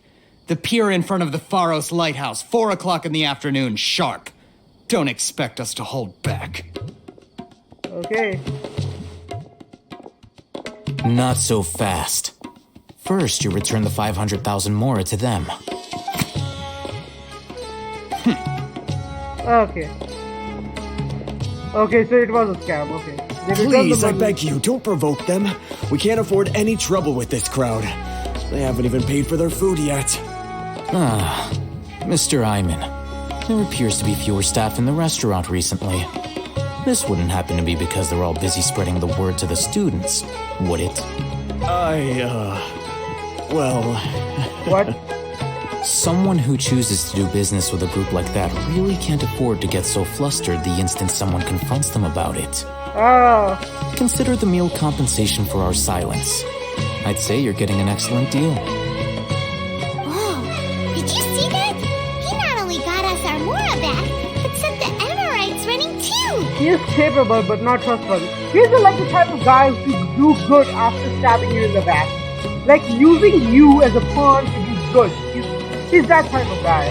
Plus, he seems to know a lot about what's going on around here. Let's catch up with him and ask some questions. He went that way! After him! Okay, have we taken Amora? Okay, I think we have. Wait. I want to see the look on this guy's face before we go. This is some Please, music. just leave. Forget the cost of the meal.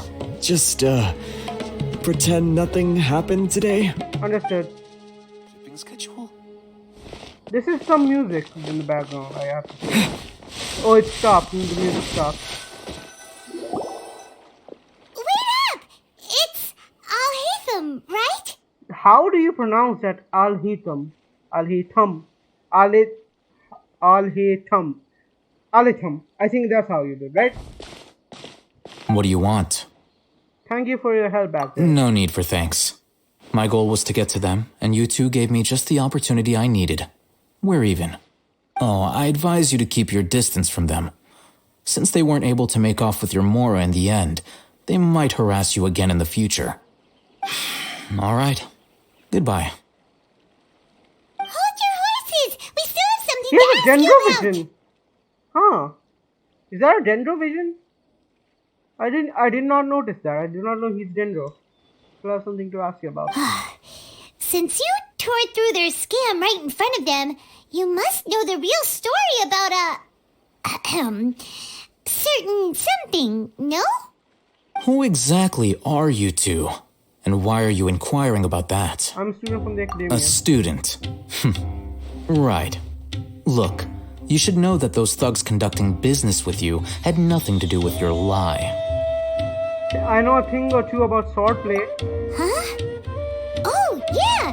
He's really strong. Weren't you saying something about a physical exchange? We can help with that. He doesn't even have a vision. Forget it. I don't need one. I am a living vision, bet. Maybe not, but he can still use elemental energy. Otherwise, there's no way we'd go asking for info from I forgot what their name was. At least you remember their name. From guys like that. At least you remember their name. I completely forgot. Those hot-headed thugs are definitely gonna bring a lot of backup for your next meeting. Even if you don't go alone, you won't regret taking us with you.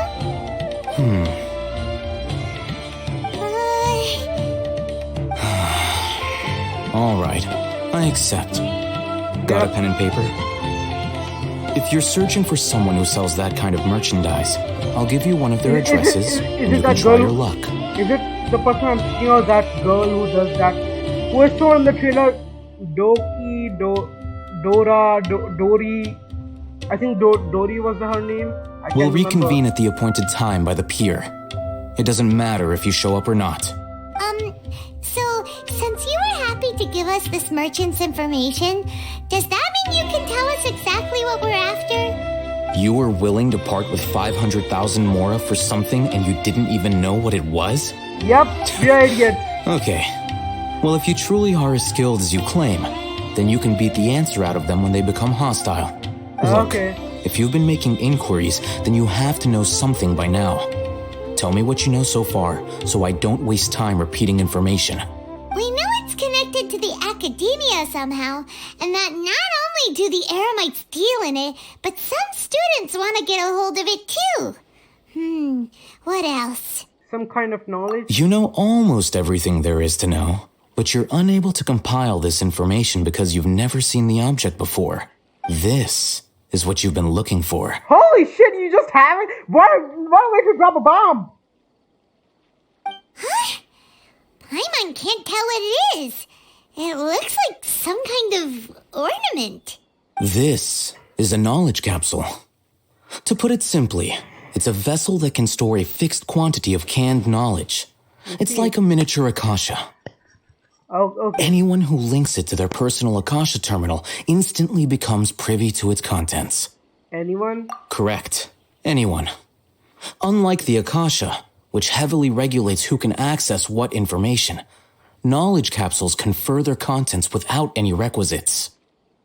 That's amazing. It is. It's essentially a convenient and harmless vestibule for knowledge. Unfortunately, it's illegal in Sumeru to privately possess or trade them. They were created as a means for scholars to transfer knowledge gained from Irminsul into the Akasha, and are intended to be destroyed immediately after use.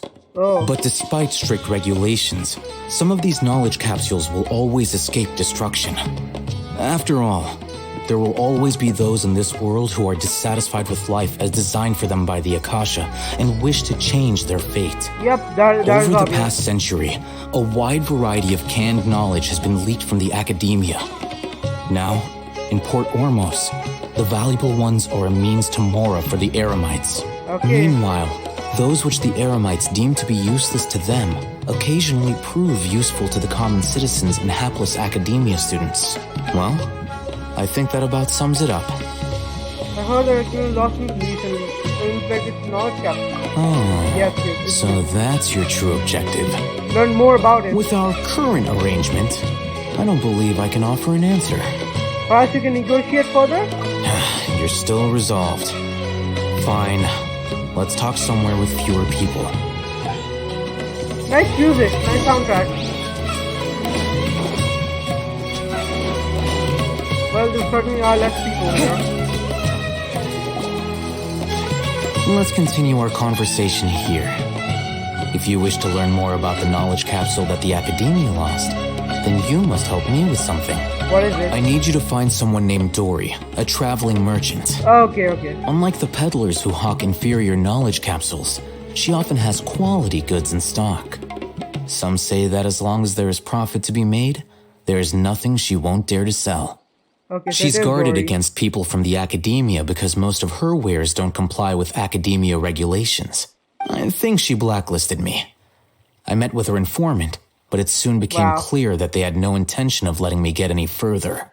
Become one of Dory's customers and earn her trust. This is my condition for further collaboration. Okay. Why do you want us to meet with her? Until you complete this task, you don't have question privileges. Great. Fine. So how do we go about doing this? You two are outlanders who haven't been here for long, so Dory should view you as safe clients. I'll give you the informant's address and their contact password. Beyond the password, though, I have no way of knowing what other tricks she might have up her sleeve. You'll have to improvise. Understood. I'm good at improvising. This is kind of nerve-wracking. The true challenge begins after you meet her. She has a keen nose for Mora and a shrewd eye for wares, and she only likes customers who she deems to have good taste.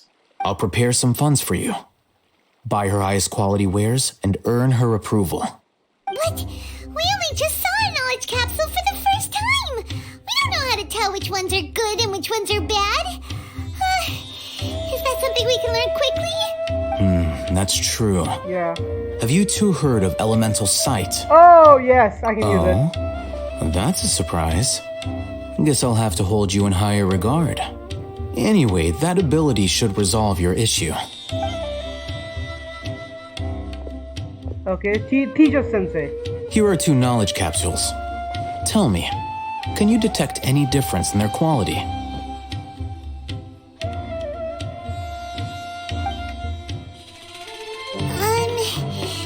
They look the same to Paimon. Try inspecting them with elemental sight.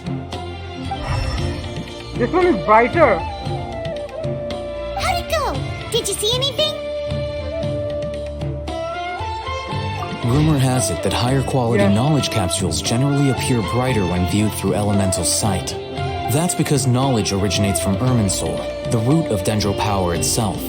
The more powerful the knowledge, the richer it is in Dendro energy. So it is literally knowledge is power, but... However, some canned knowledge with a high concentration of elemental energy is of little use in contemporary times, so those capsules are of little value. Using elemental sight is merely a stopgap measure, but it should suffice for earning Dory's trust.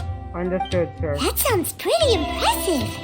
Here's a sheet with the informant's location and contact password, and here is the mora for purchasing canned knowledge.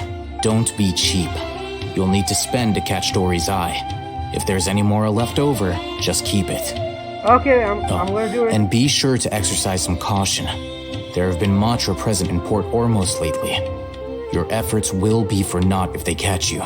Okay. Matra? What is a Matra? They belong to the Academia's regulatory body.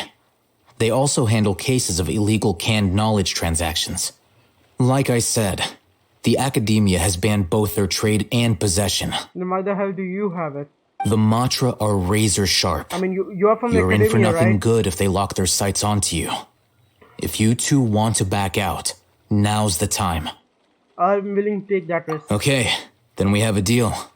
If you succeed in your dealings with Dory, come find me at the Wikela Funduk. We'll have an open discussion then.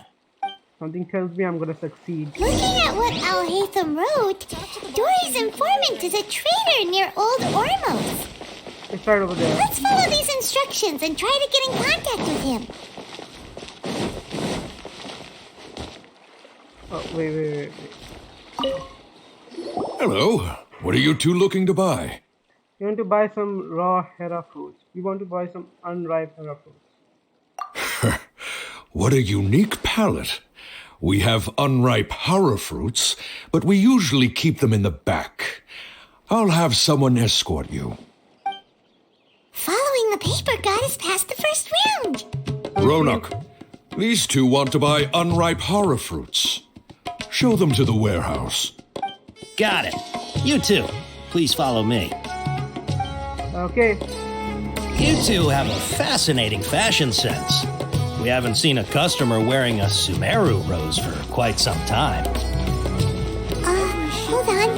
Let me think. Sumeru rose means common merch. Okay. No, look again. We're obviously wearing morning flowers. Ah, my mistake. I do apologize. What is morning this? That pop quiz sure was scary. The warehouse is up ahead. Please follow me. What did the morning flower even mean? I do not know. I'ma just go like this. Does it happen with the right student? Okay, at least hold on, sounds cool. Looks cool. Oh, I can't do that? Wait. This quest currently involves me carving. Wait, don't tell me. This one? Oh shit. It looks like I'm doing this one first, I guess. I'll do the first part of it. I'll do the first part of it, at least. Then I'll get down to the Sumeru. I promise.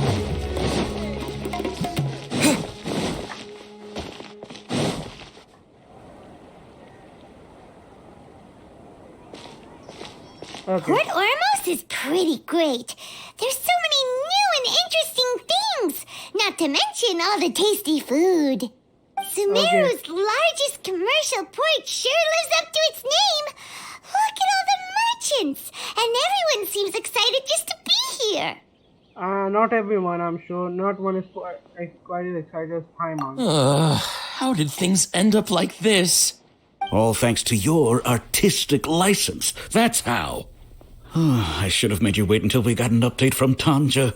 What's going on? But when I finished the prototype Aranara yesterday, you agreed that the kids would like it. That's why we tried bringing it out for a test run today. Well, I never thought they'd dislike it so much. Oh, shit. Oh, what should we do? There we go. They sound distinctly less than excited. Whoa. Yeah.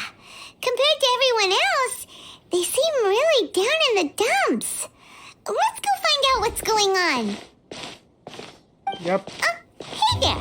Paimon's name is Paimon, and he's a traveler who is just passing by. Is There's something bothering you? Oh, I noticed you two a moment ago. Welcome to Akara Crafts, the best toy store in Port Ormos. At least for now. Poor guy. What's bothering us is this prototype Aranara. To start with, could I get your opinion on it? It's terrible. Prototype Aranara? You mean this wood carving here?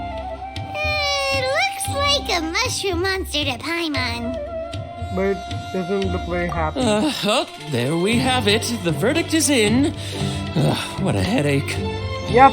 Not the first negative feedback we've had. So, what exactly is a prototype Aranara? So for context, Aranara are magical creatures in Sumeru fairy tales that live in the forest. Wait a minute. Is it like what we saw during the previous video, like that damn Pokemon thingy? For the store's 20th anniversary, we plan to release a series of hand-carved toys based on the Aranara stories that kids know and love. Okay. This is a prototype we made to get an idea of how they would react. But when we put it out there, the reaction was not quite what we'd anticipated. Yeah, that thing isn't even smiling, and it's not fluffy. It's looks like it's made of wood or cement. How do you think a child would like it? They thought it looked like a mushroom too, huh? No, worse than that, actually. I can't quite describe it, though. And I'm also not very good with kids. Maybe you could ask them for yourselves. Sure.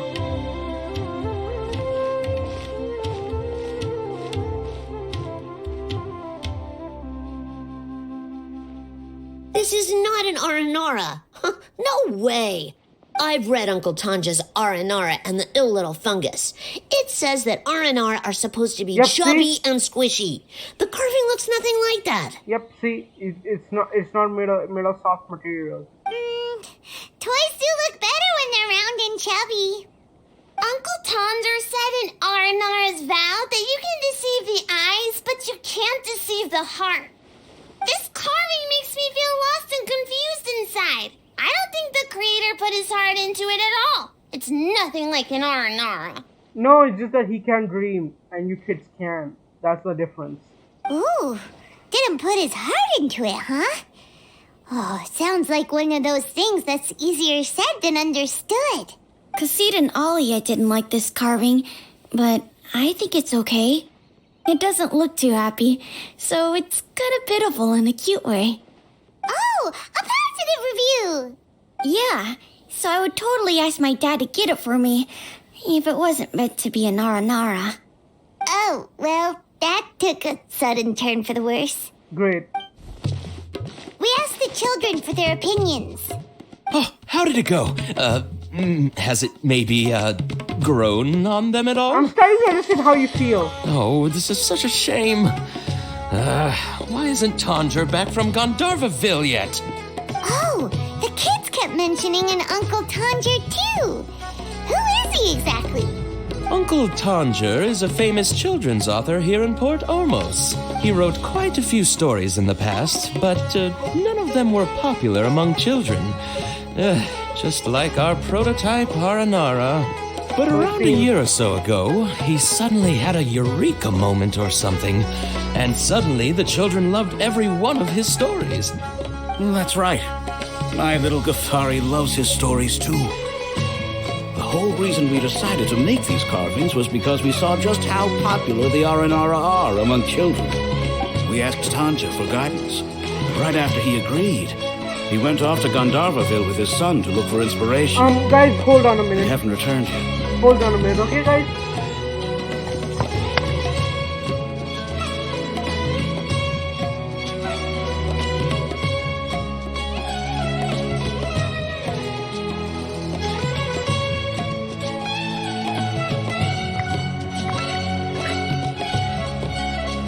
Okay, I'm back. We were running out of time, so we had no choice but to carve an Aranara based on our own imaginations. And it does not. You do not have imagination. You don't even have dreams. What could you do? As you can see, this was the result. Yep. Oh, we have to do something. Hey, since you're the famous traveler, could you do us a favor and look for Tanger in Gandharvaville? You barely know us. How do you know we are famous? He doesn't have to come in person if he's too busy. Just ask him to write down his suggestions and bring his notes back to us, if you could. Please, if only to put a smile on the children's faces. And, of course, you'll be well compensated for doing us the favor. They seem pretty desperate. Let's help them out. To see the kids smile. And also for our reward. Okay, we'll do it so that Parma can get her reward.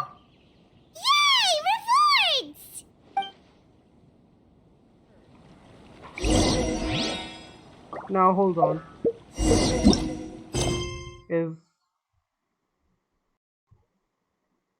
Okay, it's all good. Now we're gonna resume for that. I'm gonna do that in a later video. Okay? I'm gonna do the event quest in a later video. I'm sorry, I just really want to do the Archon quest. I'm gonna finish Act 1 today before going. Before I retrieve your products, I need to confirm a few things.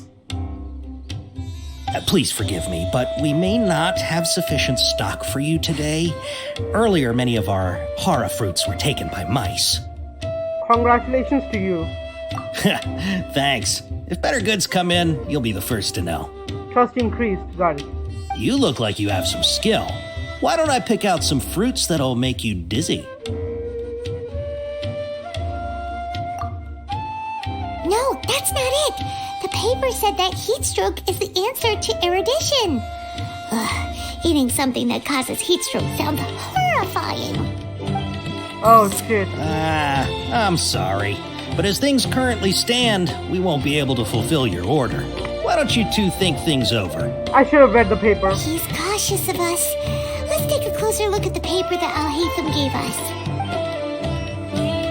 Oh, shit. I need to I forgot to take a look at this paper, didn't I? I completely forgot. Okay, let's see.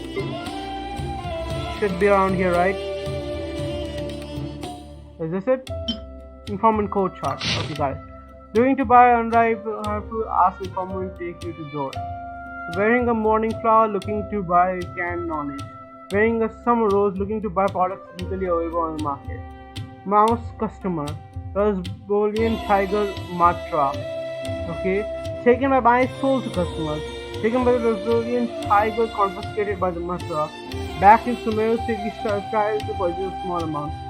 Back in Port or Mirror style to purchase in bulk. Complimenting customers of skill corresponds to hara fruit causes dizziness and ringing in the ears. Complimenting a customer of erudition corresponds to hara fruit that causes heat stroke. Okay, got it. My bad. Okay.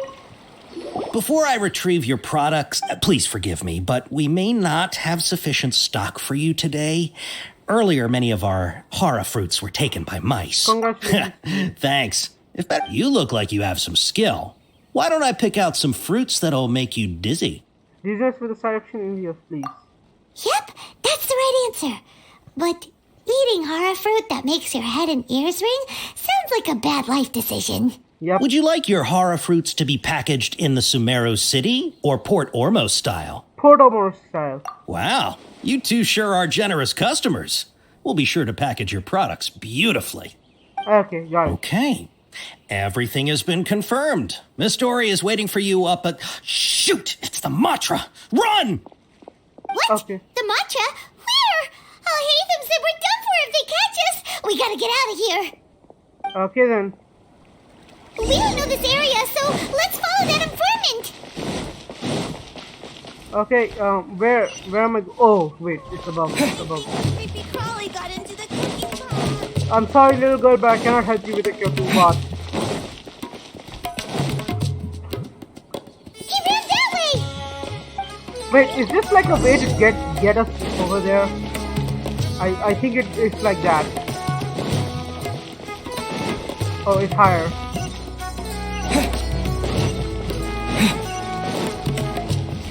Okay, there's even that up there. But... Look, he's over there. Okay, we just keep going. This is definitely a way to get us to Dory. Okay, let's just get this.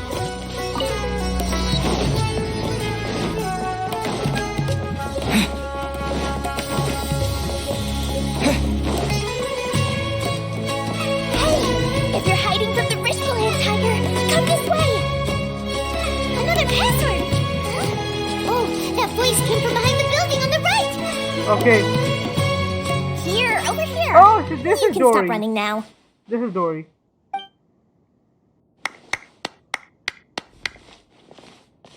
So you were the one who was calling out to us just now.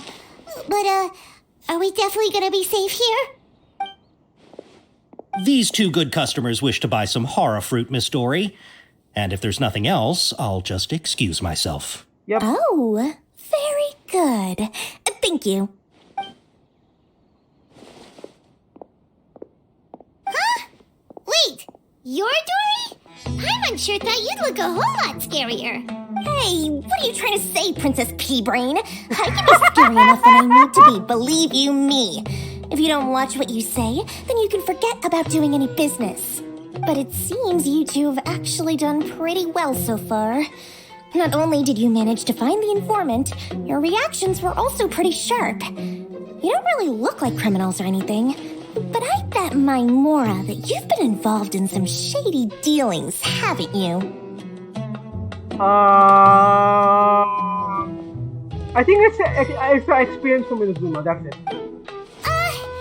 Paimon's not sure if that's supposed to be a compliment, but we'll take it. I can't risk doing business with people who start huffing and puffing after just a few paces. Sorry about that. No matter how much Mora they might have. Not only will they get caught by the Matra, but they'll also get us into trouble. As decent folks trying to run an honest business. This is not honest. We don't need any of that. Wouldn't you agree? What part of this is honest? So that's why I prefer to have customers like you. It's your first time here, but don't worry, I won't ask too many questions.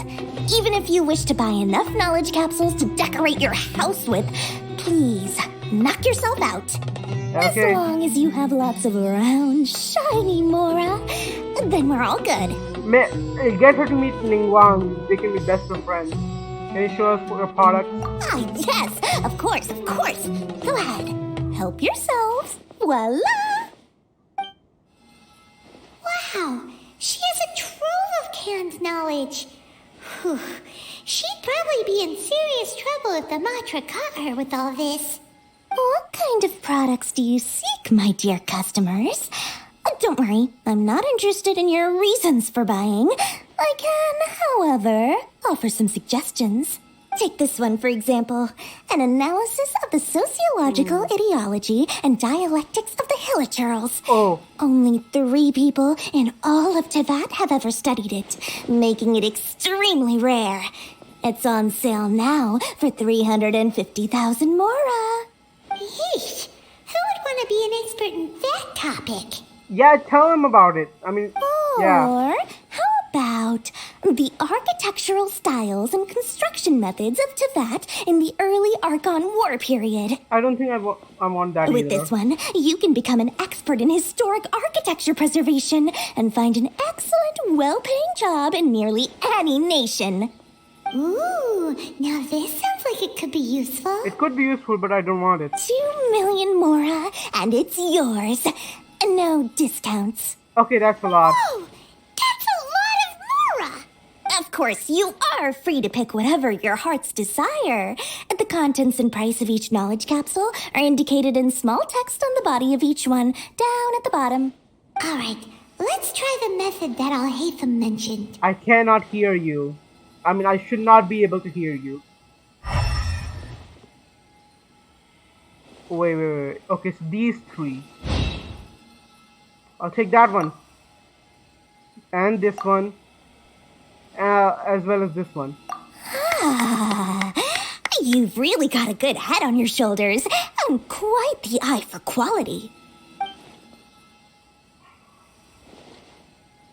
We'll take these, please and thank you. My oh my, you are blessed with a taste for both the exquisite and the extravagant.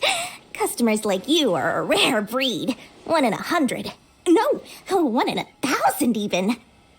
Listen, I have a special offer for you two. If you spend just 100,000 mora more, you can pick any knowledge capsule of your choice up to a value of 1 million mora. Say what now? Hey, did you hear that? Spend another 100K and we get a capsule worth a whole million! Calm down, Thunder. Calm down, Paimon. All the canned knowledge we just bought is easily worth 500,000 mora. If we spend just a little more, we can get something worth 1 million mora. Isn't that a fantastic deal? There's something in it for her. Think about it. We've gone to all this trouble to get this canned knowledge. And so far, everything we bought belongs to Alhaitham. Aren't you even the least bit curious about how this whole canned knowledge thing works? We're talking instant knowledge here. Don't you want to try it yourself? You just tell her about him? What is wrong with you?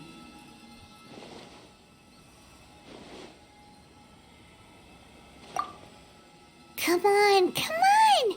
We still have around 100,000 of Alhaitham's moral left. So let's put it to good use by finding something useful for you. Ahem. You've got a deal, Dory. We'd like to spend an extra 100,000 mora. Excellent! Then please, select from this fine collection of canned knowledge over here. Okay, what's up with that? Hold on a second.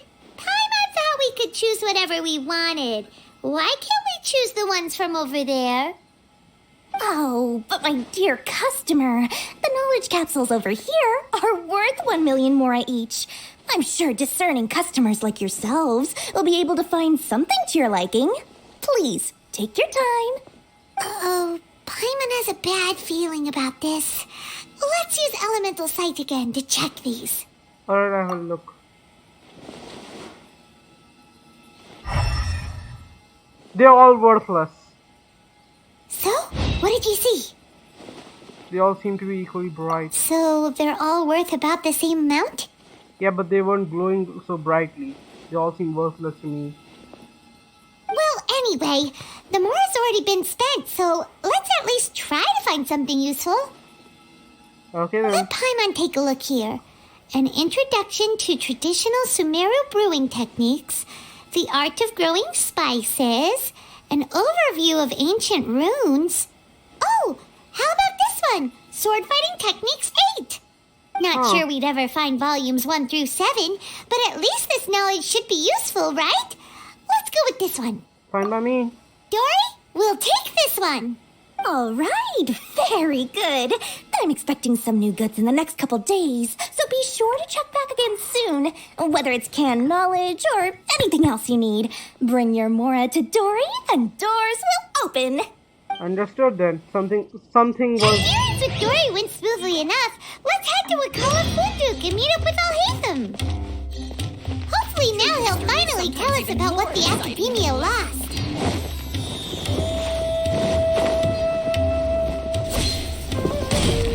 Okay.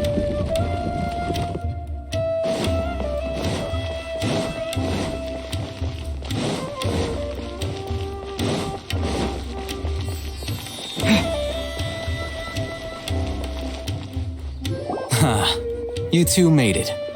And from the looks on your faces, you were successful. Whoa, there's so many people from the Academia here. Why would you pick this place as our meetup spot? Well, Wakela Funduk is under the Academia's control, so naturally the Academia has people working here. I came to Port Ormos under the pretense of conducting official business. Okay. You're a pretty daring guy. Relax. No one here is interested in anything we say, and the Matcher won't come here. Okay, now, tell me how your encounter with Dory went. You bring him up to date and give him...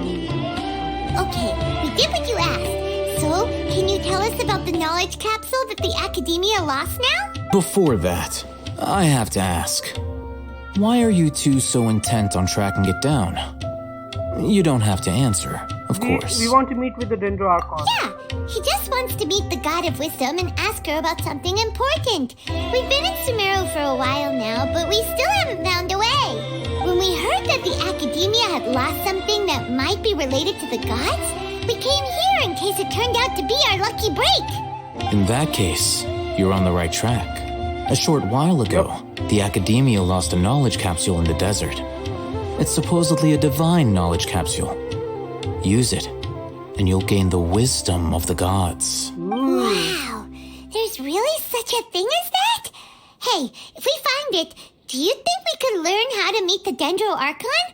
Ooh, or how to find your sister? Knowledge does not come without a price. There must be something involved in this. I highly doubt it has any mystical properties, but it does indeed exist. And it's right here, in Port Ormos.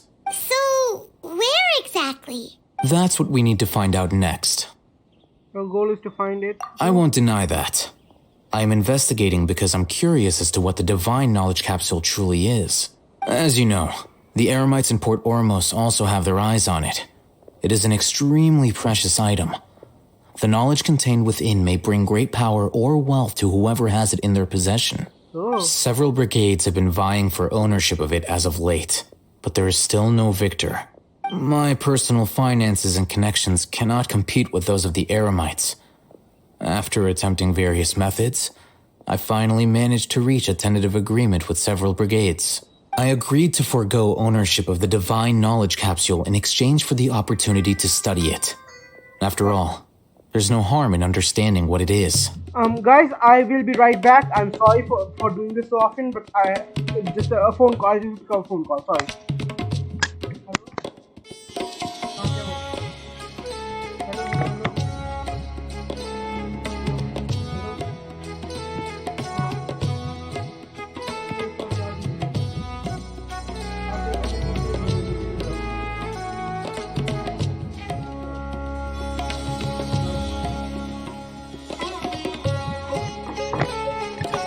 Okay, I'm back.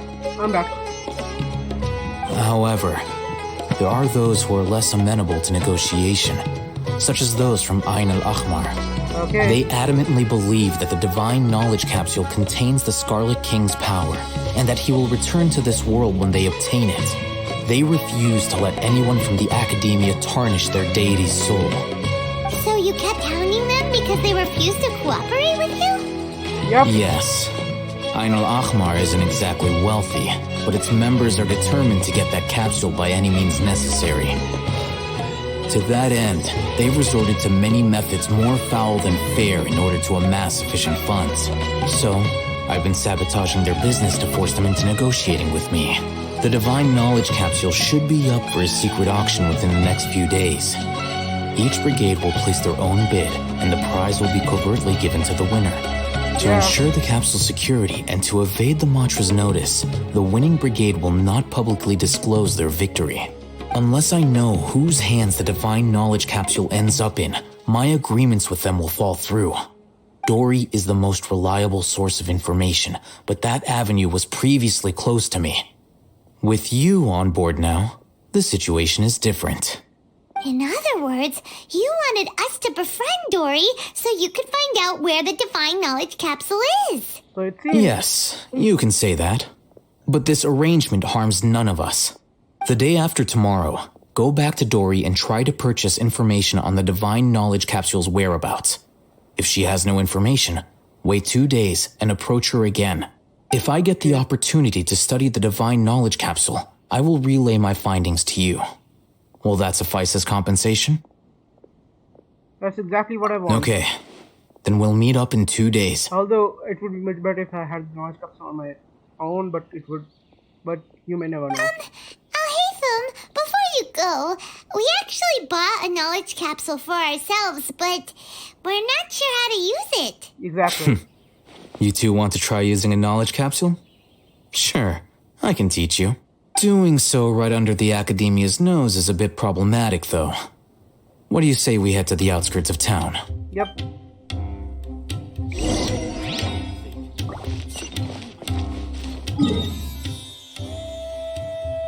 Okay, it's all over there. I am completing this quest.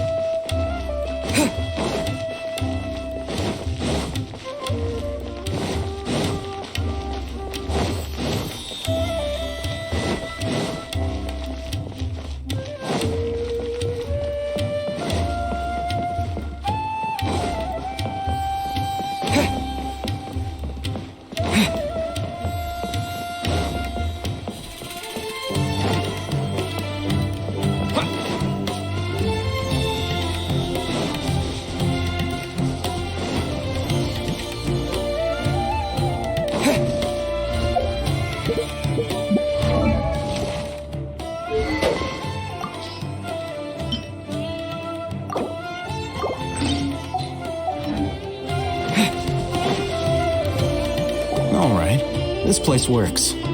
Show me the capsule you purchased. Here. Sword Fighting Techniques 8. Huh. A combat class knowledge capsule. This class is something of a rare find these days, since most have been taken by the Eremites to augment their battle capabilities. Okay. Really? Ah, yeah, what a great buy! If you want to determine the efficacy of this capsule, I can evaluate your combat ability. However, effects will likely be minimal if you already possess a high amount of strength. We can conduct a controlled experiment where you fight 2 battles, one before using this knowledge capsule and one after. While you fight, we can use an Akasha terminal to monitor your various physical parameters. There may be variances in your physical strength between the 2 tests, as well as a disparity in your opponent's abilities. But don't worry, I'll run statistical analyses afterward to mitigate any confounding effects. Wow! Oh, hey, Thumb! You must have been one of those guys at the Academia who got top grades on everything. Paimon's curious about something, though. You definitely weren't one of those students who needed canned knowledge to graduate from the Academia, right? So why are you risking getting caught by the mantra for this capsule? I'm also curious. When you are unable to understand a researcher's actions, most cases can be attributed to curiosity. This is but one theory. Sounds like you're trying to Yep, avoid it the does question. sound like he's trying to avoid the question. All right, let's begin the test. Just fight as you normally do. Okay, I can't fight normally because I'm using computer right now.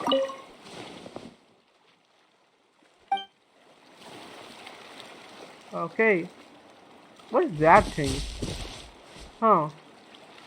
Just gonna mark this page a little bit. Yep, right here. I want to know what that thing is. I'll just wait. Yeah, that's much better. Okay. So let's start off with lightning. Illusion shattered! Force!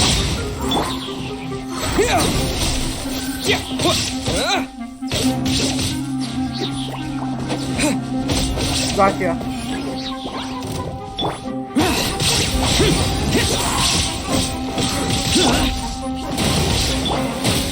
Okay, I'm getting the hang of it. There is no escape! Okay, I've gotten the hang of this. A little bit, anyway. All right. I'll link your Akasha terminal to record data. The next step is to use this knowledge capsule. Hold it in your hand. I'll help you establish a connection with it so you can activate its power. Okay. Open my inventory and... Oh, wait. There it is. There is no disease. Off control.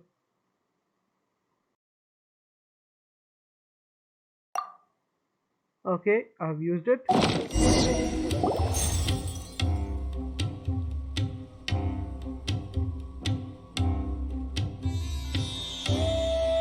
Okay. As I saw countless sword-wielding figures fighting one more and the next disappeared into the recess of my memory. Hey, how are you feeling? I felt something for a moment. Whatever was inside the knowledge capsule became part of my memory. You mean that it worked? All right.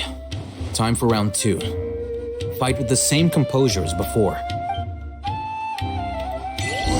Okay, let's try it then. Start off with lighting once more. Illusion shattered! Useless! Foreign! Propagate! I love this music. Battle music is amazing.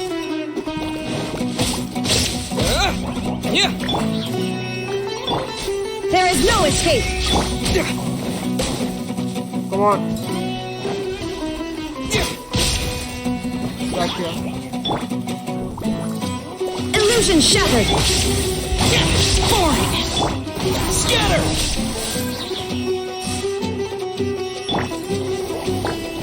Now you shall perish!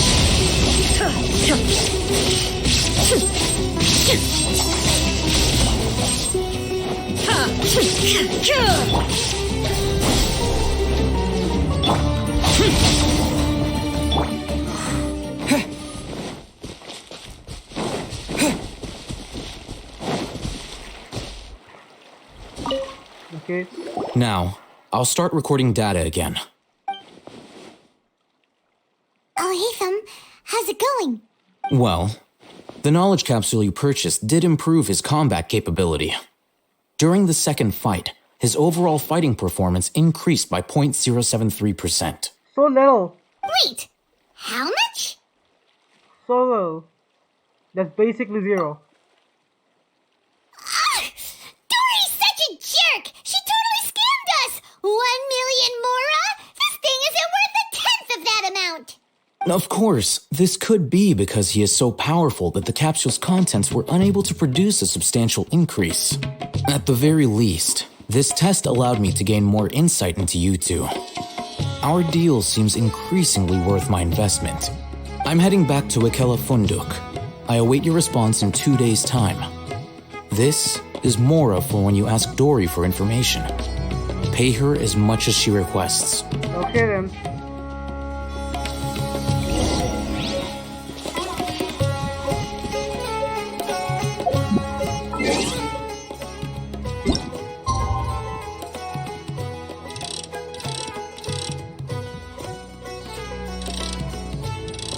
Wait, how long do I have to wait? 2 days from now. 7.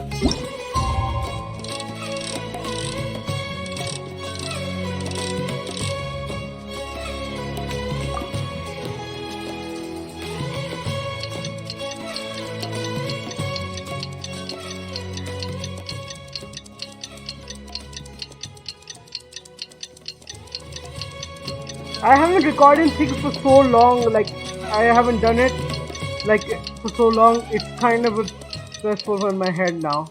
But I will first finish this quest before anything. Wait, I'll probably delete that. Okay. Let's see Dory today and ask her about where the divine knowledge capsule is. Wait. Okay, I'll just go here.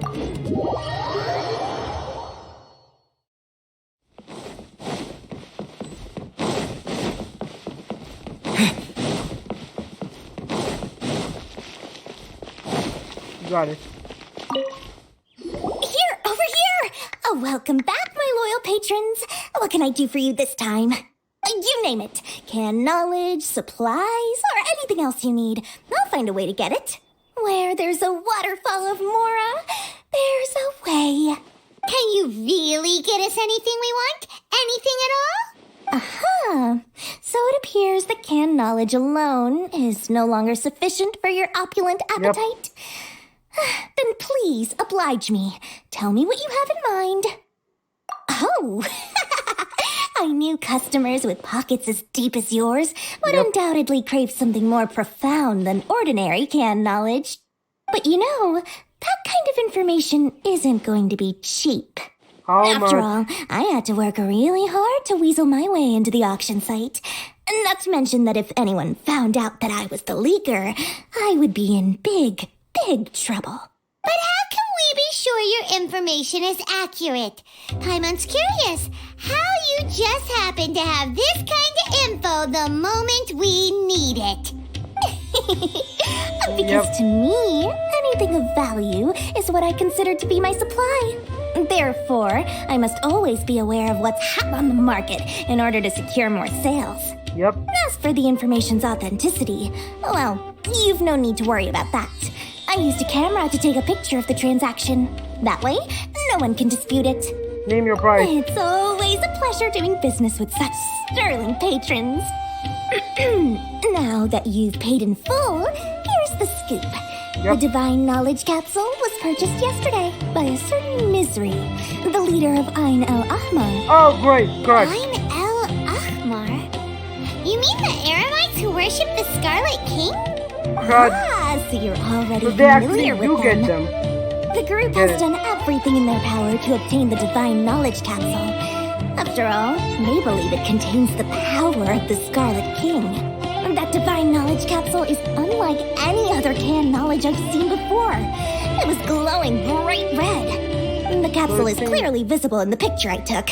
You can look for yourself. Thanks for the info, Dory. please, it's my pleasure. It's all thanks to discerning customers such as yourselves that my efforts yesterday were not in vain. Please, don't hesitate to contact me if you ever need anything else in the future. Mora for Dory opens doors. Okay then, thank you, Dory. Well, we figured out where the Divine Knowledge Capsule is. Turns out, it ended up in the hands of Ayn el-Ahmar. Yep. Let's head back and talk to Al-Haytham. Wait, first, I need to look at that picture. Where is that picture? Yep. Okay, I can look at this picture, great.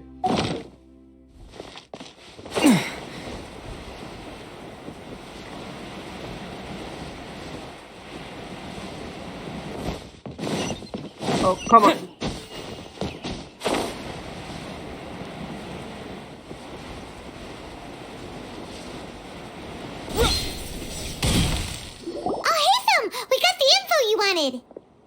Really?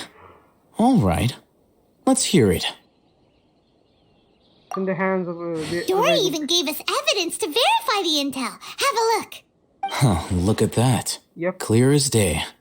It must have taken some guts just to infiltrate the scene of the Eremites transaction. But then to get close enough to take a picture like this.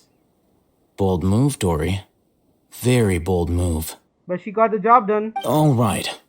The person in this picture is indeed Misery, the leader of Ayn el-Ahmar, and the glowing red capsule he's holding appears to be the Divine Knowledge Capsule.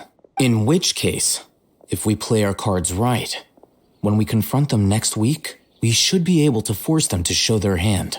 At first, Paimon didn't get why you were provoking these Ayn el-Ahmar guys. But now, it sort of makes sense. Everything's playing right into your hands. Sorry about that, guys. Just feeling a little tired after so much playing. After we defeat them, we can finally have a serious talk with their boss and get them to lend us the Divine Knowledge Capsule. I'll take it by force. I'm pretty sure they're gonna take it by force. Thank you for your time and efforts. Take a few days off while I make some preparations. Let's meet up again on the afternoon of the arranged date, 3 o'clock sharp. We'll be there. See you then.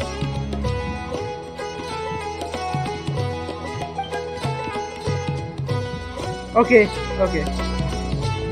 Al-Haytham sure is taking his time. Where could he be?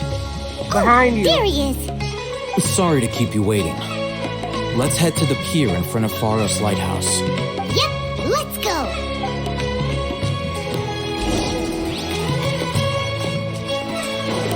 Oh, it's all over there.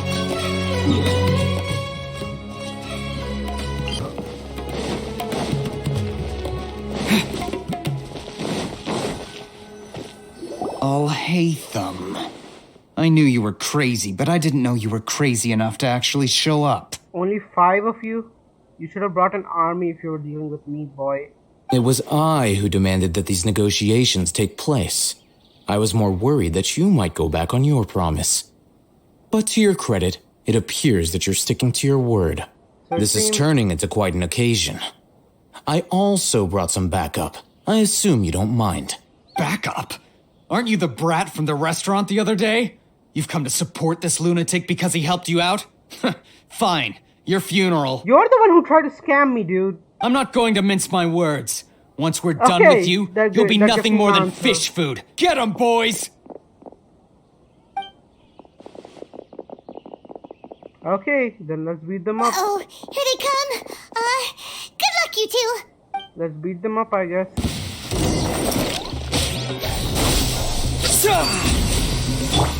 Shine down! Where do you think you're going?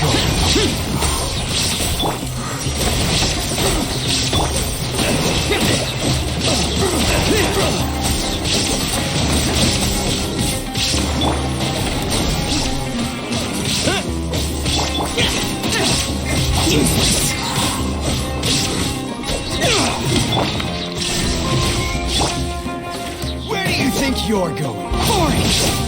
Killing you. Oh, more of you, huh? Today. Lament! Tear! Worthless! Tear! Worthless! Too easy. Academia scum! Yeah. Boss, finally! Oh, the big bad. Wait. Did you use it? What? Great! Now we can... Huh? What the? He looks like a... Why does he sound like a zombie? What's wrong with this guy? Okay. Okay, this is from the trailer.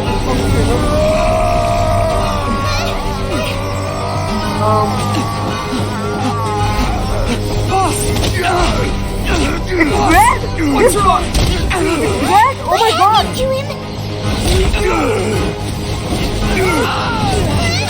We have to cut his Akasha connection, now. Yeah!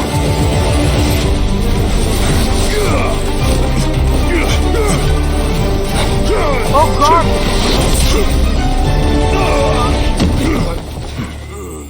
What is in that divine knowledge capsule, dude? Target acquired. Arrest him. The Matsura, I guess? Martha? Do not impede our work. Is that understood, Al-Haytham? Of course. I was only trying to help. Take him away!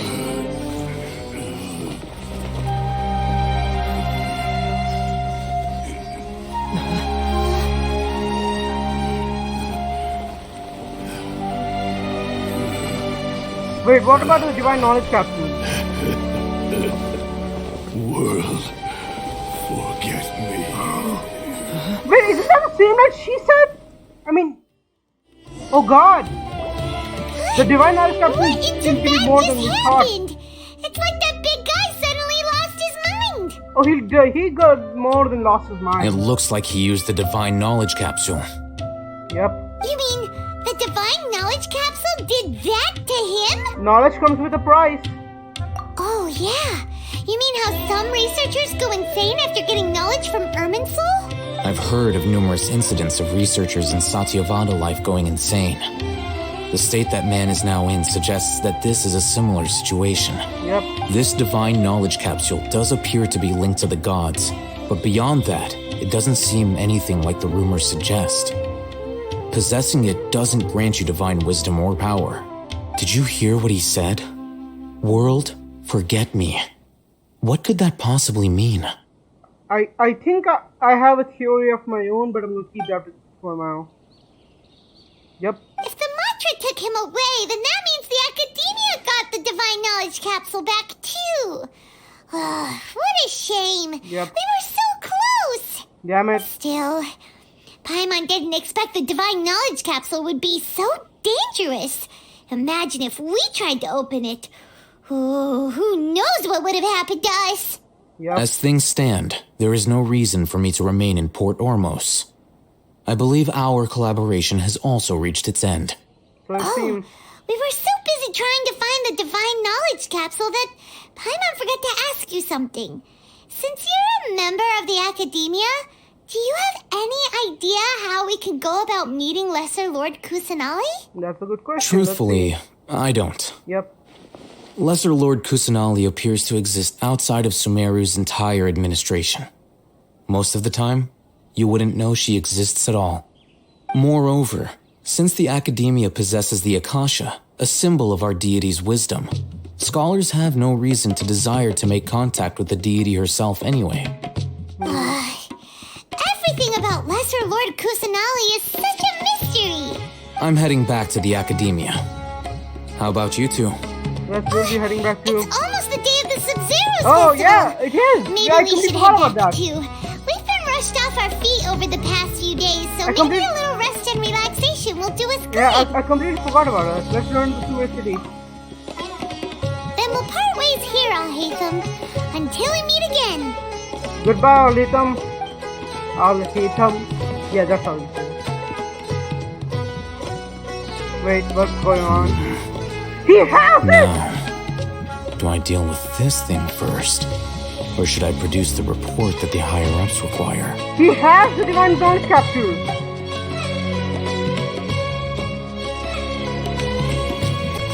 Oh, I shouldn't say that. But still, He is just like Kaya. Hiding things. Damn it!